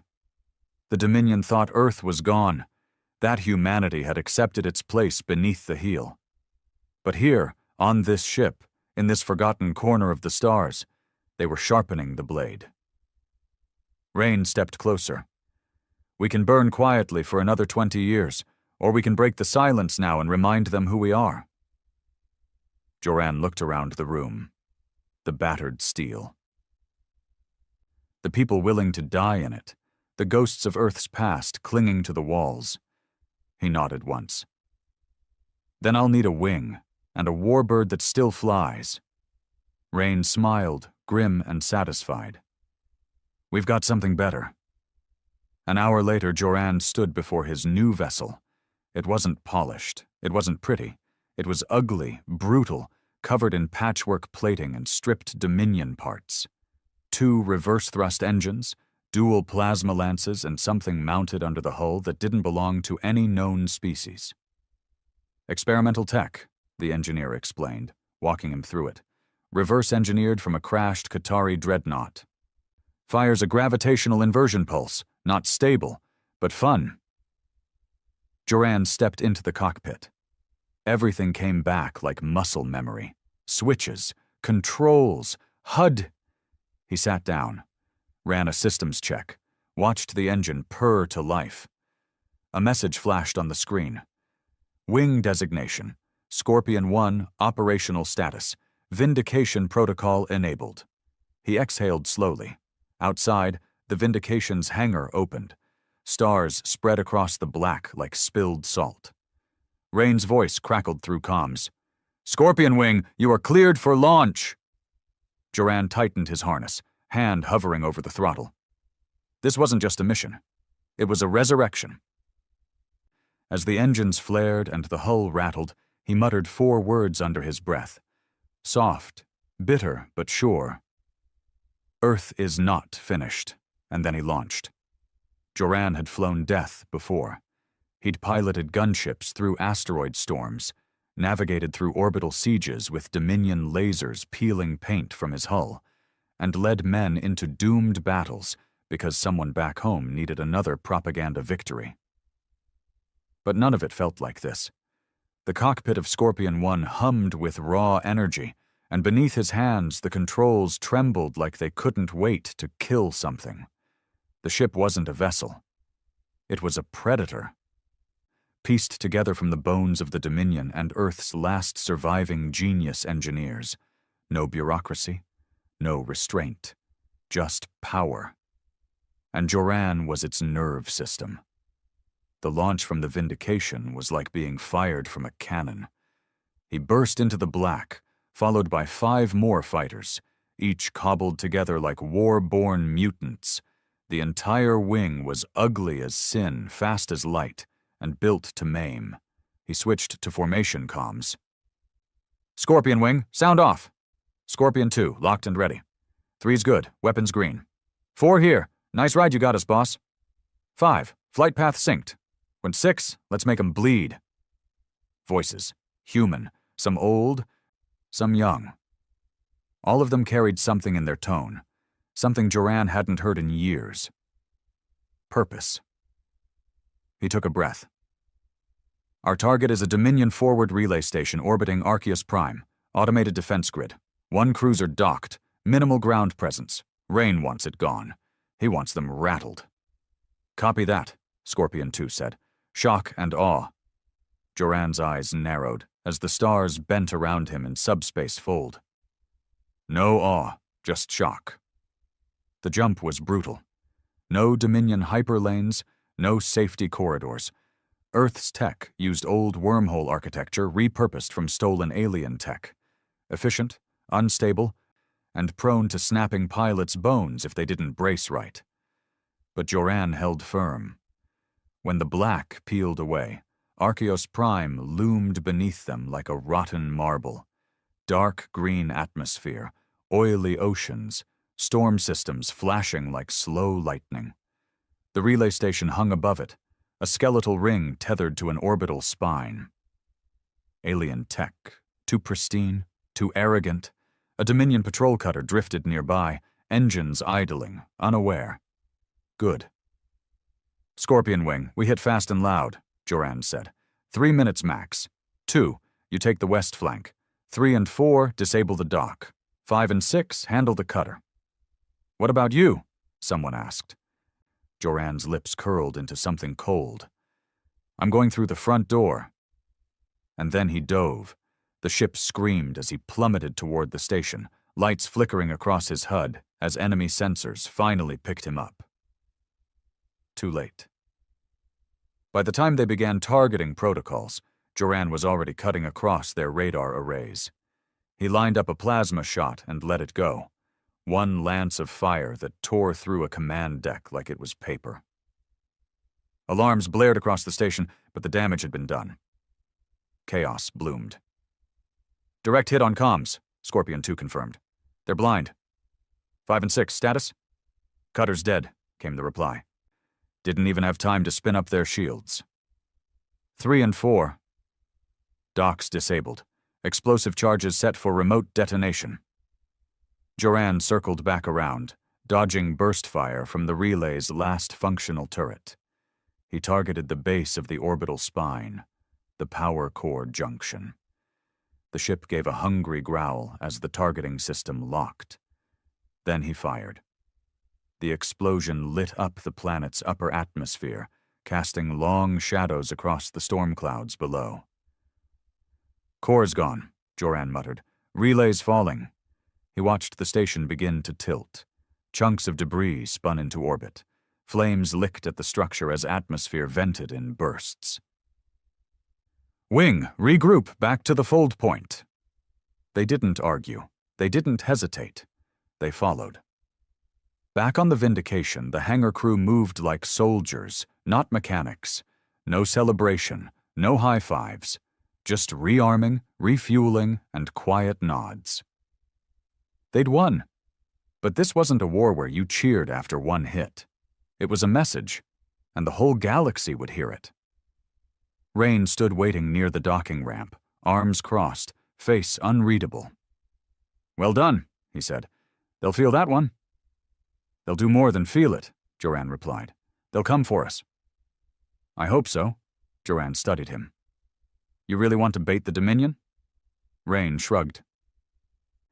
They're not used to being punched, especially not by ghosts. He walked beside Joran as the crew moved around them. This isn't a war of attrition, Rain said. We're not here to retake planets or liberate sectors. We're here to remind the galaxy that Earth never died. And the more we bleed them, the more others start to remember what it meant to be human. You're building a rebellion. I'm building a reckoning. Joran didn't argue, but the silence that followed left room for doubt. That night, he couldn't sleep. Not because of fear. He didn't feel fear the same way anymore. It was more like the hum of static, always present, never quite overwhelming. It was the silence that haunted him. He stood in his quarters, staring at an old photo tucked inside his wrist guard. A woman and a boy. Smiling. Back before Proxima. Back before he stopped believing in happy endings. They were gone now, burned in the same fire that took his faith. But something about the Vindication stirred the ashes. He slipped the photo back and walked out. The ship was quieter at night, though time didn't matter out here. No stars to mark the hours, just the low thrum of engines and the distant mutter of generators keeping life in the bones of this beast. He walked the upper decks, past sealed hangars and locked compartments, The deeper he went, the older the ship seemed. Less repaired, less cared for. Until he reached a section marked Project Remnant, authorized access only. No guards, no cameras, just a sealed door. He shouldn't have been able to open it. But the panel blinked green the second he touched it, and it let him in. The chamber inside was colder. Dim blue lights illuminated a wide room lined with containment units. 20 at least. Some dark, some still humming. And in the center, a stasis pod. Larger, reinforced, scarred from the inside. Joran walked closer, breath catching in his throat. A man floated inside, suspended in pale green fluid. Wires through his spine. Mask across his face. His body was massive, engineered, muscles like armor. But it wasn't the physique that held Joran in place. It was the face. He knew that face. Commander Dale, Earth's last general, declared dead after the siege of Soulgate, a man who led humanity's final stand, a martyr carved into stone on every rebel world. And yet, here he was, preserved, sleeping. Joran backed away slowly, mind spinning. Before he could speak, a voice spoke from the shadows. "Only a few know he's still alive." Rain stepped into the light, hands behind his back. "We recovered him from the ruins of Soulgate, barely alive, put him under, rebuilt what we could. The body's healing, the mind still fractured." "Why keep him hidden?" Joran asked, voice low. "Because when he wakes up, the war changes." Rain walked over to the pod, staring at it like a believer at an altar. He was more than a commander. He was a symbol, and symbols need the right moment to rise. Too early, and he's just a man. But if we wait, if we make them bleed, then wake him. Rain turned. "We give the galaxy a legend again." Joran didn't like it. He didn't like secrets, or gods made of broken men. But he also couldn't deny the fire it lit inside him. Hope, twisted and weaponized. Later, as he returned to his quarters, a new alert hit the ship's internal comms. Incoming transmission intercepted. Source: Dominion High Command. Message decrypted. Target: the Vindication. Joran leaned against the wall, listening as the voice came through. Deep, cold, alien.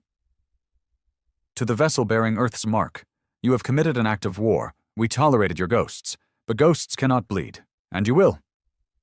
Soon." Joran smiled to himself. "Try us." The Dominion didn't send a warning shot this time. They sent a fleet. It happened just before cycle shift. The Vindication's long-range sensors lit up in red, and within 2 minutes, the command deck was swarming. Rain stood at the center, arms folded, eyes locked on the incoming markers flooding the holomap. 32 vessels. Not scouts, not patrols, warships, dreadnoughts, a siege-class destroyer leading them. The message had been clear. Ghosts can't bleed. Now the Dominion meant to prove it.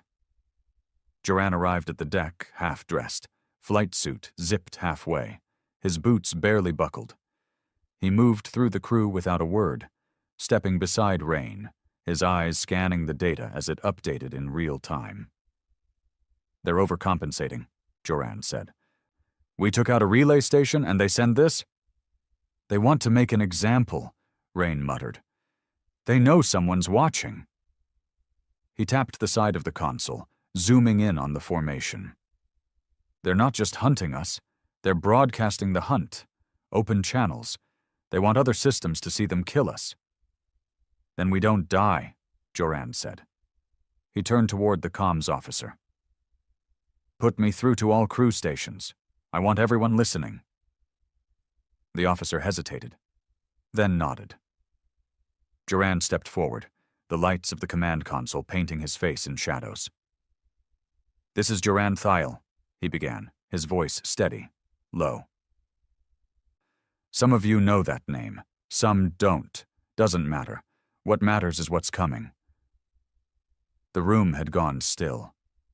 Dominion ships, 32 of them, heading straight for us. Full firepower, full numbers. They think this ends here. They think they'll find another dead ship with human bones floating in the airlocks. He looked around, meeting eyes. They don't know what they're walking into. Silence. Then he leaned in slightly. We are the reminder that Earth doesn't bow, that it didn't die, that it was quiet because it was waiting. Now he raised his voice, not shouting, but filled with weight. They want to make an example out of us? Fine, let them try. We make them pay for every second they spend chasing ghosts. He turned back to the holo map. Battle stations. Seal the decks. Ready the Scorpion Wing. We're not surviving this. We're making history. The corridors of the Vindication transformed. Red lights pulsed. Bulkheads sealed. Armor plates slid into place over key systems. Gun batteries along the hull extended and locked into position. Engineers sprinted between bays, yelling over each other, feeding ammunition belts into forgotten turrets that hadn't been used in decades. Joran was back in the hangar, slipping into his suit, checking his gear. Scorpion 2. A woman named Kella tightened her gloves as she watched the chaos around them. You ever fought 30 ships before? She asked. Only in nightmares. Kella chuckled. Figures. They both turned as the deck shook, barely a tremor, but enough to signal the first signs of Dominion entry into the outer system. We won't outrun them, she said. No, Joran agreed, but we can break their line. He climbed into Scorpion 1. As the cockpit sealed, he tapped into the secure comms. Rain, he said, what's the plan? There was a pause. Then Rain's voice came, colder than usual. We hit them before they hit us. Surprise strike. We take out their flanks, force them to bunch together, make it harder for their heavy weapons to track fast targets. And the Vindication? She holds position, fires when she sees blood. Joran wasn't sure if he liked that answer. The Scorpion Wing launched into the void like a swarm of hornets. Joran led them on a tight curve, pushing engines to maximum burn. The Dominion fleet emerged on the edge of visual range, black ships with bone-white insignias, moving in a wide crescent. Cold, precise, arrogant. Keep comms tight, Joran said. We want them confused, not entertained. Then he dove. His ship streaked past the forward line of Dominion vessels, skimming just above their sensor dome, before banking hard into the underbelly of a cruiser. He fired once, just once. A plasma bolt tore into the ship's shielding array and detonated the engine conduit. The Dominion vessel buckled like a dying beast. Just like that. Target down, he called. The rest of Scorpion Wing followed. The stars lit up with streaks of red and blue as both sides fired blindly into the chaos. The Vindication remained distant, silent, looming, waiting. Joran knew what Rain was doing. He wanted them to overcommit, to pull too close. He wanted to trigger the trap, but something felt wrong, too easy, too smooth. 3, what's your status? Engaged. Took light damage, no critical. Wait. Static. 3? Nothing. 4, report. 3's gone. Hit by something. Fast. Didn't even see it. Joran's eyes narrowed. He brought up the tactical scanner. No anomalies. No new ships. But something was out there.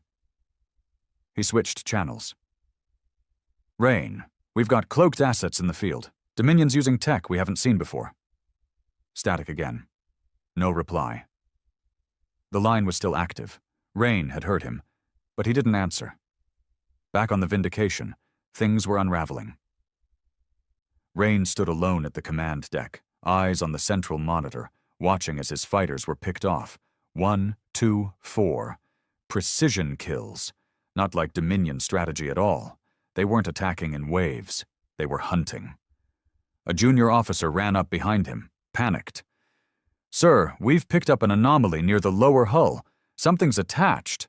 External structure breach detected. Rain turned slowly. How long ago? 6 minutes? And he hadn't been notified. That shouldn't have been possible. He tapped into the ship-wide logs. Manually. And that's when he saw it. A command override. Level 9 authorization. Not his. Someone aboard the Vindication had disabled early warning protocols. Someone wanted them blind. Joran was still flying when his HUD went red. Not damage. Something else. Warning. Proximity interference detected. He blinked, looked to his left. Out of nowhere, a black shape uncloaked. Long, needle-like. No lights, no signature, but unmistakably Dominion. It shouldn't exist. The ship darted toward him, and Joran yanked hard left, feeling the strain pull at his ribs. Plasma flared past his wing. His ship spun, and he barely corrected before firing 2 blind shots over his shoulder. One struck. The enemy vessel peeled off, smoking. 6. Cover me! On it! 6 exploded. Just like that. Joran's hands slammed the controls. Rain, respond! We're getting cut to pieces. Where the hell is support? Nothing. He switched to General Fleet comms. This is Commander Thale.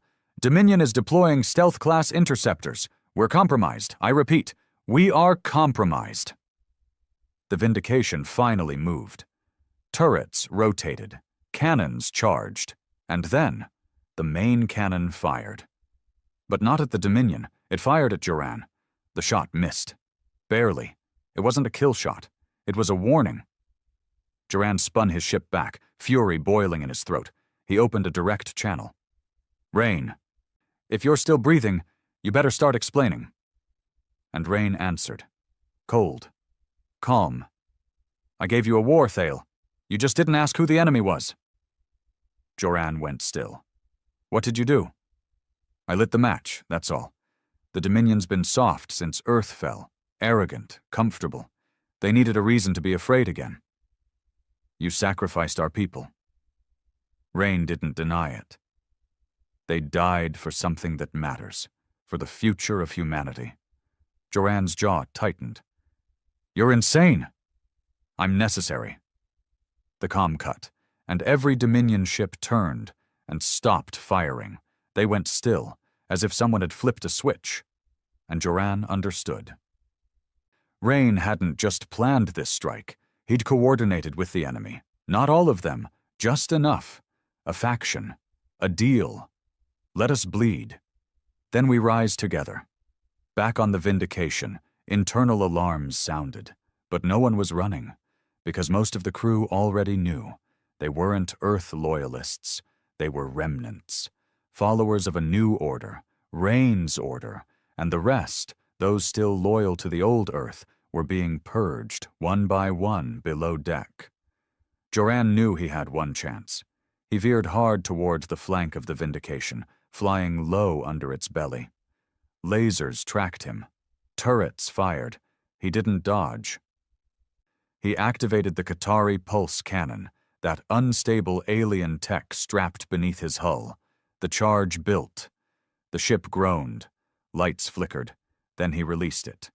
A wave of gravitational distortion hit the Vindication's lower decks, frying systems, bending steel, shorting power grids across 3 compartments. Enough to disable her guns. Enough to buy time. He pulled away as fire spilled from one engine vent. All remaining Scorpion pilots, if you're still alive, disengage. We're compromised. The Vindication is not what we thought. Only Kella answered. Copy, heading your way. Later. Hiding in a magnetic storm just off the wreck field of Archeos, Joran stared at his display, listening to static. The war had changed. This wasn't humanity versus Dominion anymore. This was worse. This was betrayal. And Rain. He'd built a war not to win back Earth, but to remake it in his own image. Joran would stop him, even if it meant killing every ghost that still flew the Terran flag. Joran hadn't slept in 30 hours. Not because he couldn't, because he wouldn't. The moment you rested out here, something found you. A heat signature. a flicker of comms noise, a forgotten locator ping that hadn't been scrubbed properly. That was how the Dominion hunted during the Purge Wars, through exhaustion. They didn't need to kill you fast. They just needed you too tired to run. He leaned back in the pilot seat of Scorpion 1, a nutrient tube between his teeth, not because he was hungry, but because it gave him something to bite. Across from him, Kella floated in the co-pilot's jump seat, curled into a half-sleep, boots still on, pistol strapped to her thigh. The hangar was gone. The Vindication was no longer home. They were drifters now, just like old times. Only now, the enemy had their face. The silence was broken by static. Then a voice. Kella's eyes snapped open. Repeat. Emergency broadcast. Unencrypted. Multiple sectors receiving. Joran patched the feed through. It was a Dominion voice. One of their diplomats. Neutral tone, condescending diction, all synthetic calm. A rogue faction operating under the Terran designation Vindication has committed an act of destabilization. The Dominion High Council has terminated joint negotiations and withdrawn recognition of all remaining Earth-aligned refugee planets. Effective immediately, systems harboring Terran survivors will be treated as insurgent collaborators. Joran muted the broadcast. Kella sat up slowly. Well, Rain got what he wanted. Joran didn't reply. His hands rested on the controls, knuckles white. He burned every bridge left, she said. Now every Terran outpost, every colony that's been hiding under Dominion radar, they'll be exposed, targeted, executed. He doesn't care, Joran muttered. He never did. What does he care about? Joran exhaled, long and slow. Legacy. They landed on a forgotten relay moon called Arendex 7, a dead speck of dust between systems. The place had once been a covert storage depot during the fall of Earth Fleet, a kind of emergency bunker for evac data cores, off-the-record logs, Black Ops project backups. If the Dominion knew about it, they hadn't found it. Yet. Joran led the way down the narrow descent ramp, rifle in hand, boots crunching against red-gray gravel. The wind here didn't howl. It groaned, like it was tired of being ignored for so long. Kella scanned the surface. You sure this is the place? Level 5 asset in my Earth Fleet days, he said. I used this drop point once, before Proxima. It was a ghost then. Should still be now. They reached the hatch, a metal door half buried in rock. Kella helped clear debris while Joran used a cracked wrist console to reroute the signal pulse. It took a minute, then the door clicked. They went inside. The bunker was still functional. Dust coated the floors, lights flickered. Old Earth tech, pre-collapse, still somehow humming with backup power. They moved slowly, weapons raised until they reached the central archive chamber. It looked like a crypt. Dozens of data vaults lined the walls. No screens, no AI, just raw crystal banks and hard-wired modules. Kella whistled low. Anything pre-Dominion isn't even readable anymore, she said. Half the galaxy runs on their OS. Joran nodded. That's why this place matters. They can't hack what they don't understand. He stepped toward the core console and began connecting his suit's uplink. I'm pulling everything tied to Project Remnant. Everything Rain buried. Kella paced the room while the transfer began. Her voice was quiet. You think this is bigger than just ambition? Joran didn't look up. I think Rain's trying to rewrite the fall of Earth. Why? He finally looked at her. Because he thinks Earth didn't fall. Kella stared. Then the data finished transferring, and the truth made her knees weak. Project Remnant wasn't just a survival plan, it was a replacement doctrine. The recovered files detailed operations that began before Earth's collapse, contingencies for failure, seeded among the outer colonies, meant not to preserve the past, but to erase it. Every major Terran command officer had a psychological profile on file. Projected loyalty arcs, predictive aggression indexes. Hundreds were flagged for disposal. General Dale was one of them. Kella scrolled through the footage of Dale's last battle, the Siege of Solgate. But the angle was new. This wasn't from the fleet's records. This was from Rain's ship. Dale had been betrayed. He didn't go down fighting. He was gunned down by one of his own. The recording cut just before the execution shot. Kella turned away, jaw locked. He wasn't saved. Joran's face was stone. No, he was taken. And now they were keeping him in stasis. A trophy. A weaponized myth waiting to be reprogrammed and reawakened. Earth's last general would rise again, but only when Rain could control the outcome. He's going to use him, Kella whispered. Dale will be the face of this new Earth, the remnant, but he'll be hollow. Joran nodded grimly. Which means we stop it. They left Arendex 7 with the data files and the coordinates of a covert Terran listening post, one still off the Dominion grid. A chance to regroup, maybe even recruit. But Joran knew time was short. The Vindication had gone dark, not hidden.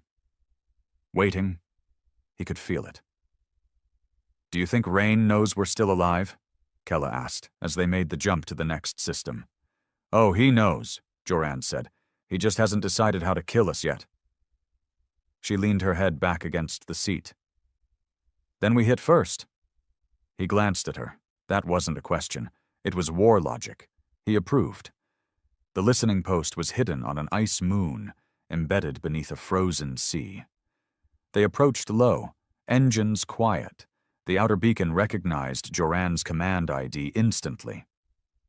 Someone was still out there. Inside they found 7 survivors. Old Resistance, engineers, a few ex-Earth Fleet operators.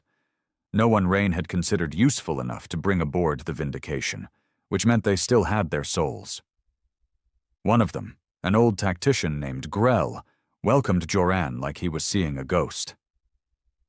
Didn't think anyone survived the betrayal, Grell said. We heard the Vindication turned. It didn't turn, Joran said. It was always built to. Grell showed them a reconstructed Dominion data leak, a map of fleet movements around Terran refugee planets. They're using Rain's attacks as pretext, he said. They're wiping out everything, no hesitation. Women, kids, doesn't matter. Kella leaned against a wall, arms folded tight. They're not trying to stop the remnant. They're helping it. Grell nodded. They want the war, the chaos. Makes the galaxy easier to manage when humans are divided. Always has. Joran stepped closer to the holomap. Then we cut off the head. Rain. No, Joran said. Dale. Everyone looked at him. If they wake him, Joran said, and he speaks under their banner, it's over. Every resistance cell, every colony, they'll kneel. Not because of fear, but hope. He pointed to the blinking dot on the screen. The Vindication isn't just a ship anymore. It's a symbol. And like any symbol, he locked eyes with Kella. It can be destroyed. Later that night, Joran stood on the comm deck, alone, eyes locked on a star cluster in the distance. He remembered Solgate, not the battle, the evacuation. He'd seen Dale once, just once. The man had been bleeding, barely able to walk, but his voice had carried across the entire hangar bay as he ordered the last transport ships out. You don't protect Earth by dying for it, he'd said. You protect it by making sure the people who replace you don't forget why you fought. Now Rain was twisting that memory into a weapon. Joran clenched his fists. He wouldn't let them turn Dale into a puppet. Not on his watch. The Vindication hung in orbit above a dead planet like a blade waiting to fall. No lights, no transmissions, no movement. To the Dominion or any surviving Terran sensor grid, it looked abandoned, another casualty of the chaos it helped create. But Joran knew better. He watched from the stolen shuttle as the ship grew in the viewport, blotting out stars. His hands rested on the throttle, but he wasn't flying. Kella was. She knew the entry vectors better than he did. She'd reviewed every deck schematic, memorized patrol patterns, mapped escape routes, though they both knew escape was more of a hope than a plan. "This is a death trap," she muttered as the shuttle coasted under the Vindication's belly. No open channels, no active beacon, and still, I can feel it watching us. "It is," Joran said. "Then we're not walking out of this." "No." He looked at her. "But if we don't walk in, everything we fought for dies anyway." Kella didn't argue.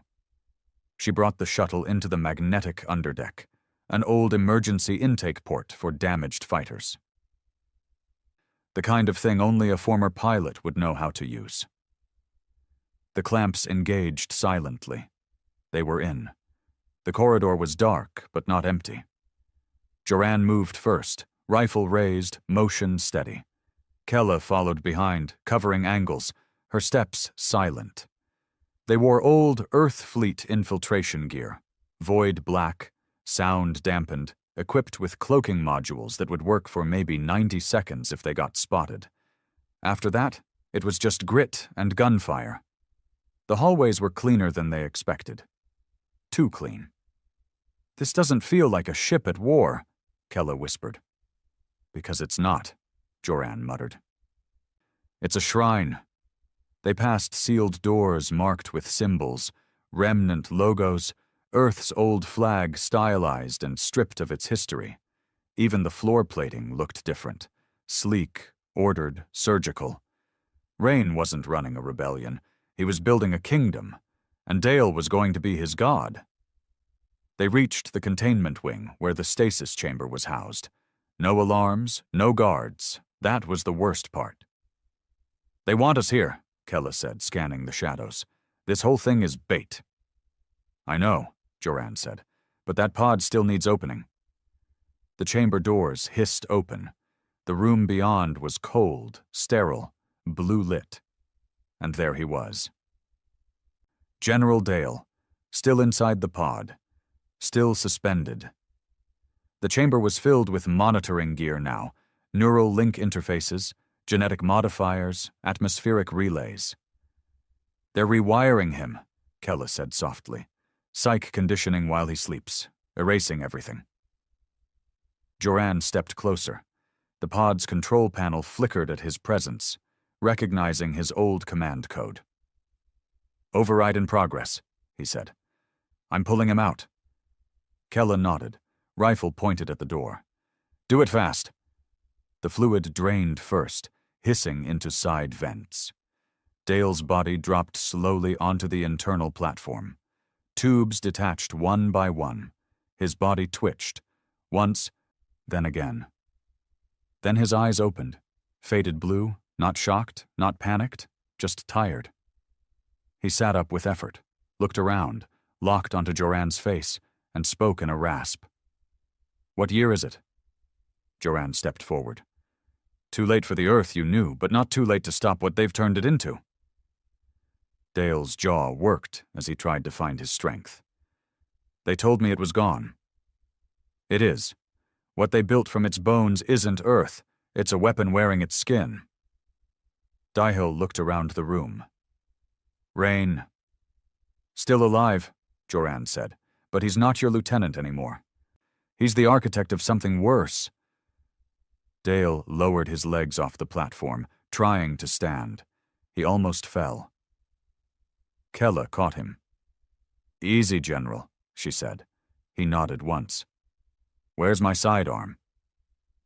Joran gave a grim smile and handed him his old service pistol, recovered from a dead archive vault years ago. Somehow it had made its way back to him. "Then let's finish this," Dale said. The trek to the command bridge wasn't quiet anymore. The moment the pod drained, the Vindication knew. Doors hissed open around them. Footsteps echoed in the distance. Remnant guards in polished armor, once Earthborn, now loyal to something else, began to close in. But they didn't rush. They followed, escorting them like pilgrims to a sermon. Joran knew what was waiting on the bridge. And who? The bridge doors were already open. Rain stood alone in the center, back turned, watching a holographic projection of the galaxy. Dominion sectors, Earth remnants, all flickering like stars. He didn't flinch as they entered. "I thought you'd come sooner," he said. Joran raised his rifle. "Shut it down." Rain finally turned. "Which part?" he asked. "The fleet? The remnant network? The plan to make humanity more than the crying? Broken thing it was?" "Dale's awake," Joran growled. "Your weapon is offline." Rain smiled softly. "He's not a weapon. He's a mirror. You think the man standing beside you is going to stop this?" He gestured at Dale. "He laid the foundation for everything I did. His orders, his strategy, his old-world loyalty to a system that couldn't win. You just never read the fine print." Dale stepped forward. His voice was rough but clear. "I never ordered you to betray the people we swore to protect." "You ordered me to ensure Earth survived," Rain snapped. "You just didn't understand what survival required." He walked toward them, hands behind his back. "You think we could have rebuilt Earth from pity? From treaties? We needed fear. We needed blood. And now the galaxy listens when we speak." Joran raised his weapon. "I'll give them something else to listen to." But Dale stepped between them. He faced Rain, eye to eye. "Stand down, son." Rain's face flickered, just once, with something human. Then it was gone. "No," he said, and with a flick of his wrist, the doors slammed shut. Alarms blared. Joran grabbed Kello and pulled her into cover as turrets emerged from the ceiling. Dale dove left, rolling behind a console, coughing blood. Gunfire ripped across the bridge. Rain ran, not like a coward, like a man with a destination. Joran followed, dodging fire, Kella behind him. "Go," she yelled. "I'll cover Dale." Joran didn't argue. Rain sprinted through the upper decks toward the central core room, the heart of the Vindication, where every override, every launch code, and every purge command resided. Joran caught up just as the doors slammed again. This time, he forced them with a breach charge. Inside, Rain stood at the central command pillar, hands dancing across the controls. "You can't stop it now," he said. "I've already sent the activation signal, across 50 systems. The remnant will rise in full force. The Dominion won't know who to shoot anymore." Joran stepped forward, rifle raised. "You'll burn every colony, every refugee outpost. You'll wipe out the last real pieces of Earth." "They were already gone!" Rain shouted, spinning. "You're clinging to corpses, Thale. I gave us purpose. I gave us a future." Joran's finger curled around the trigger, but Rain didn't reach for a weapon. He just smiled. "You want to kill me? Do it. But it won't change what's been set in motion." Behind him, the system console flickered, displaying the remnant fleet routes. He was right. They were already moving.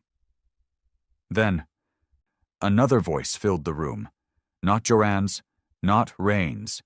Dale's, broadcasted through the ship's comms. "This is General Dale, former command of Earth Fleet, current enemy of the Remnant. Any soldier loyal to me, to what we were before the blood and the lies, stand down." Joran glanced at the console. Dale had rerouted the comm override. "All Remnant vessels," Dale continued. "If you recognize my voice, know this. The man leading you is a traitor. He killed Earth a second time. Don't let him kill what's left of your soul." The lights dimmed. On screen, remnant ship icons began to vanish, one by one. They weren't being destroyed. They were disengaging, defecting. Joran smiled. Looks like some of us still remember what Earth was. Rain backed toward the core. You won't win, he said. You'll rebuild the same system that failed us. No, Joran said, lowering his rifle. We'll rebuild one that doesn't forget. And then Dial walked into the room, bloodied, limping, but upright. He raised his pistol, and he ended it. One shot. Clean. Rain collapsed. No words. Just silence. An hour later, the Vindication was under new command. Dale didn't take the title of Admiral. He didn't want thrones or parades. He just wanted truth restored. The remnant was splintered now, fractured across systems, half of them defecting, the rest in hiding. The Dominion, suddenly outnumbered and confused, pulled back into neutral sectors. Joran stood on the bridge, watching as the stars shifted. Kella joined him. You think this lasts? She asked. No, he said, but that's not the point.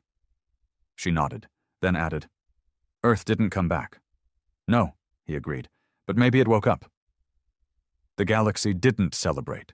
No parades, no declarations, no waving of forgotten flags. When the remnant fractured and Rain died, most systems didn't even notice.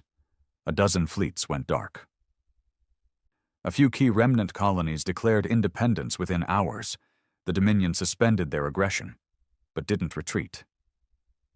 They watched, waited. The Vindication remained in orbit over a neutral moon, quiet, damaged, still alive, and so was Joran Thale. He stood in what used to be Rain's personal command chamber. The room was cold now, stripped bare.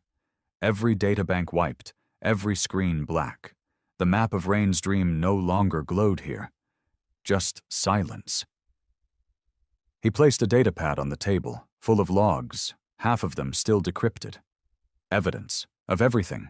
The genetic projects, the planned purge of loyal Earth fleet officers. The assassination orders buried under strategic deniability. Rain hadn't just betrayed Earth. He'd planned it all from the beginning. Everything we fought for, Joran muttered, turned into this. Behind him, Kella leaned against the wall, arms crossed. Some of us were still fighting for the right thing, she said. He turned, eyes tired. And did we win? She didn't answer. Didn't have to. General Dale was in the medbay, refusing full region treatment. He said if he was going to lead, he needed the pain. He looked like death. Gaunt, weaker every day, but his voice hadn't lost its power. You've seen the defectors? He asked Joran when he visited. Joran nodded. Almost half the remnant fleet rerouted after your broadcast. We're getting signals from old colonies, some offering support, some just watching. Dale coughed, wiped blood from his lip. They're afraid, he said. Not of me, of Hope. Joran sat beside the bed. He didn't know what to say to that. You think we broke the Dominion's grip? Dale asked. No, Joran said. We cracked it, that's all. Dale closed his eyes. Good. That's how fire starts. Later, on the lower decks, Joran walked through the hangar alone. Scorpion 1 had taken heavy damage in the battle. She was patched together now, barely flight-worthy.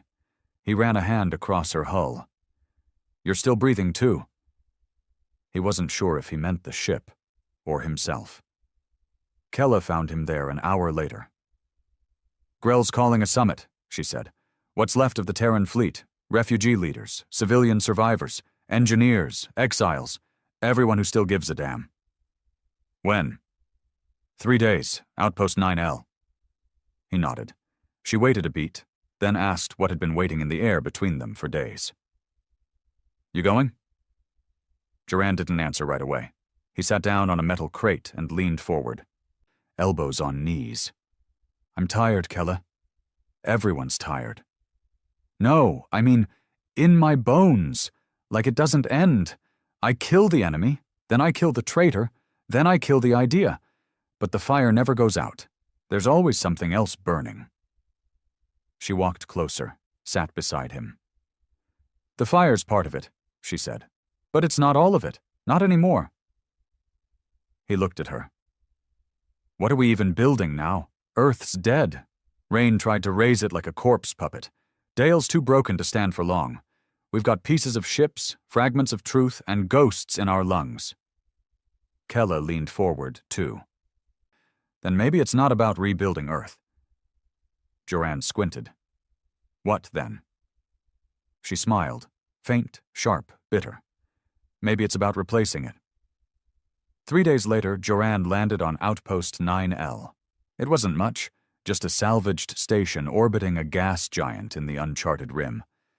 The place smelled of grease and old failure. But it was full. Packed. Hundreds of humans. No longer hiding. There were soldiers in mismatched uniforms, pilots with unregistered wings, engineers with old fleet patches sewn beside pirate logos, families wearing scavenged armor, children staring up at Terran flags like they didn't even know what they meant. Jorann walked through the halls, silent, eyes scanning every face. He saw grief. He saw scars. But he also saw defiance. They weren't beaten. Not yet. The summit was held in a large cargo chamber, converted into a forum. Everyone stood. No chairs, no tables. This wasn't a meeting of equals, it was a reckoning. Grell opened the floor. A few spoke. One man argued for isolationism. Let Earth stay buried. We're alive because we ran. We stay that way by staying hidden. Another woman, a fleet officer with burns across her face, spoke louder. We owe it to the dead. Rain doesn't get the last word. If we walk away now, we prove him right, that we were never worth saving. Then someone asked the question that burned in everyone's throat. What do we call ourselves now? No one answered. They all looked to Dale, but he wasn't there. Jorann stepped forward instead. Silence fell like gravity. He didn't speak from a podium. He didn't raise his voice. He just said the truth. Earth isn't a place anymore, he said. It's not a planet. It's not even a memory, it's a word. He looked around. A word that still makes people afraid. They listened. But it should also make them accountable for what they did to us, for what we became to survive. Earth was shattered, burned, betrayed. We all carry the ashes. He paused. And maybe that's the point.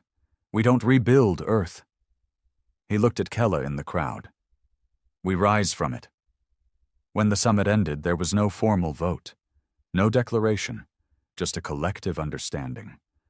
They weren't Earth anymore. They were the Ashen, born from loss, driven by memory, forged by betrayal. Back on the Vindication, Jorann returned to the bridge. Dale was waiting, thinner, weaker, but still alive. I heard your speech, he said. Jorann smirked. Thought you were resting. I was, but someone had to make sure you didn't screw it up. He held out a data pad. Then make it official. Jorann frowned. What's this? Transfer of fleet authority. Jorann took a step back. No, you're still... I'm not, Dale said. I'm a symbol, that's all. And I don't want to become a martyr again. Symbols get twisted. You, though. He looked up. You're real. You bleed. And you never once asked for this. That's what makes you dangerous. Jorann stared at the data pad. He didn't reach for it. Not right away. He wasn't sure he deserved it. But in the end, maybe that's what made him the right choice. He took it. And signed. The Vindication launched 2 weeks later. No longer a ghost ship. No longer under Rain's control. Jorann stood at the helm. Not a hero, not a savior. Just a man with too many scars and a fleet full of broken people who still believed in something. He didn't know where they were going. He didn't know what was waiting. But he knew one thing. They weren't running anymore. In the far reaches of Dominion space, a message arrived. Encrypted. Old Earth code. It read, "The Ashen are awake, and they remember." The Dominion didn't send warnings this time. They didn't broadcast ultimatums or parade fleets in the open. They sent a detonator. It came hidden inside a trade pod, masked with civilian tags. Docked at a neutral station before any of their scouts could verify. Then it exploded. Outpost Theta 12, gone. Over 7,000 lives, incinerated in one breath. No survivors, no records. The message was simple. You wanted war. This is war. Joran stood in the Vindication's war room, face unreadable, the holographic wreckage spinning in slow motion before him. Kella, arms folded, watched it burn with the same stillness. "They've started the purge," she said, "but not just of Ashen. They're targeting anyone who sheltered us." Joran nodded slowly. "That's the play. Make us poison, infectious, easier to kill by isolation." She turned to him. "What do we do?" He stared at the red blink on the star map. Dominion Fleet Alpha V, mobilizing near the edge of the rim. "We stop running." The Ashen fleet was smaller than it had ever been. Between Dominion strikes, internal fractures, and desertions, barely 30 ships remained, scattered, scarred, undercrewed. But each one burned with purpose. They gathered at Virella's grave, an ancient debris field from the First Earth Dominion War. Thousands of wrecks drifted there like steel ghosts. Joran had fought his first space battle in that field. He remembered every scream, every fire, every friend lost. Now it would be their shield. And maybe their tomb. The council met aboard the Vindication. Dial, thinner by the day, listened silently from a med chair in the corner. Joran stood before them. "There's no retreat anymore," he said. "The Dominion has decided our existence is a threat, not just the Ashen. Any Terran descendant who remembers Earth as anything more than a whisper." Kella nodded. "Then we remind them Earth still has teeth." One of the captains, Marek, slammed his hand on the table. "We're 30 ships against 100. We'll be vaporized before we even break formation." Joran looked at him. "Then we make them bleed so hard they forget what winning tastes like." The battle began 12 hours later. Dominion Fleet Alpha V emerged from subspace like a tidal wave. Curved formation, perfect spacing, optimized kill angles. They expected a straight fight. They got hell. Joran deployed the Ashen ships into the debris field, threading their movements between wreckage and mines. The Dominion struggled to track them, forced to fire blindly. The first 15 minutes cost them 6 cruisers. Then came the push. The Dominion's dreadnoughts powered forward, blasting a path through the field. One Ashen frigate was caught in the blast, the Trillium, and disintegrated with all hands. Joran felt it in his chest. Like a heartbeat, went silent. He pushed forward in Scorpion 1, leading a 4-wing squad through the wreckage, launching micro-EMPs into the exposed reactor cores of fallen ships. Each detonation became a chain reaction, swallowing enemy ships in explosions that looked like stars dying. Kella's voice cut in. 3 more down, but they're pressing harder. They're adapting. "Let 'em," Joran growled. "Make them bleed for every inch." Then came the betrayal. A transmission burst open on the fleet-wide channel. Not Dominion. Ashen. "This is Captain Merrick of the Resolute. Commander Thale has led us into a slaughter. The Ashen cannot survive this war. I have opened terms with the Dominion. Stand down and live." Kella snarled over comms. "Coward!" Joran's stomach sank. Then came worse. The Resolute turned its guns and fired on an Ashen vessel. The Silent Path. Destroyed. Their own. He'd done everything to avoid this. Every order, every mission, every firefight. Built on loyalty, trust. Fragile, but sacred. Now it cracked.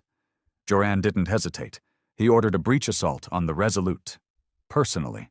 He boarded with Kella and a squad of 8. The corridors were chaos.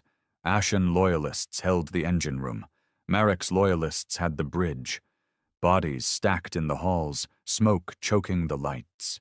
Joran moved like death itself, clearing each corner, shouting orders, taking wounds. When he reached the bridge, Marek was waiting with a pistol. "You led us to die," he screamed. "You're just another Rain with a better speech." Joran didn't give a speech. He put a bullet through Marek's chest. Quick, brutal, no negotiation. Back on the Vindication, Joran returned bloodied and silent. He walked past Dial without a word. The old general nodded. "You did what you had to." Joran didn't answer.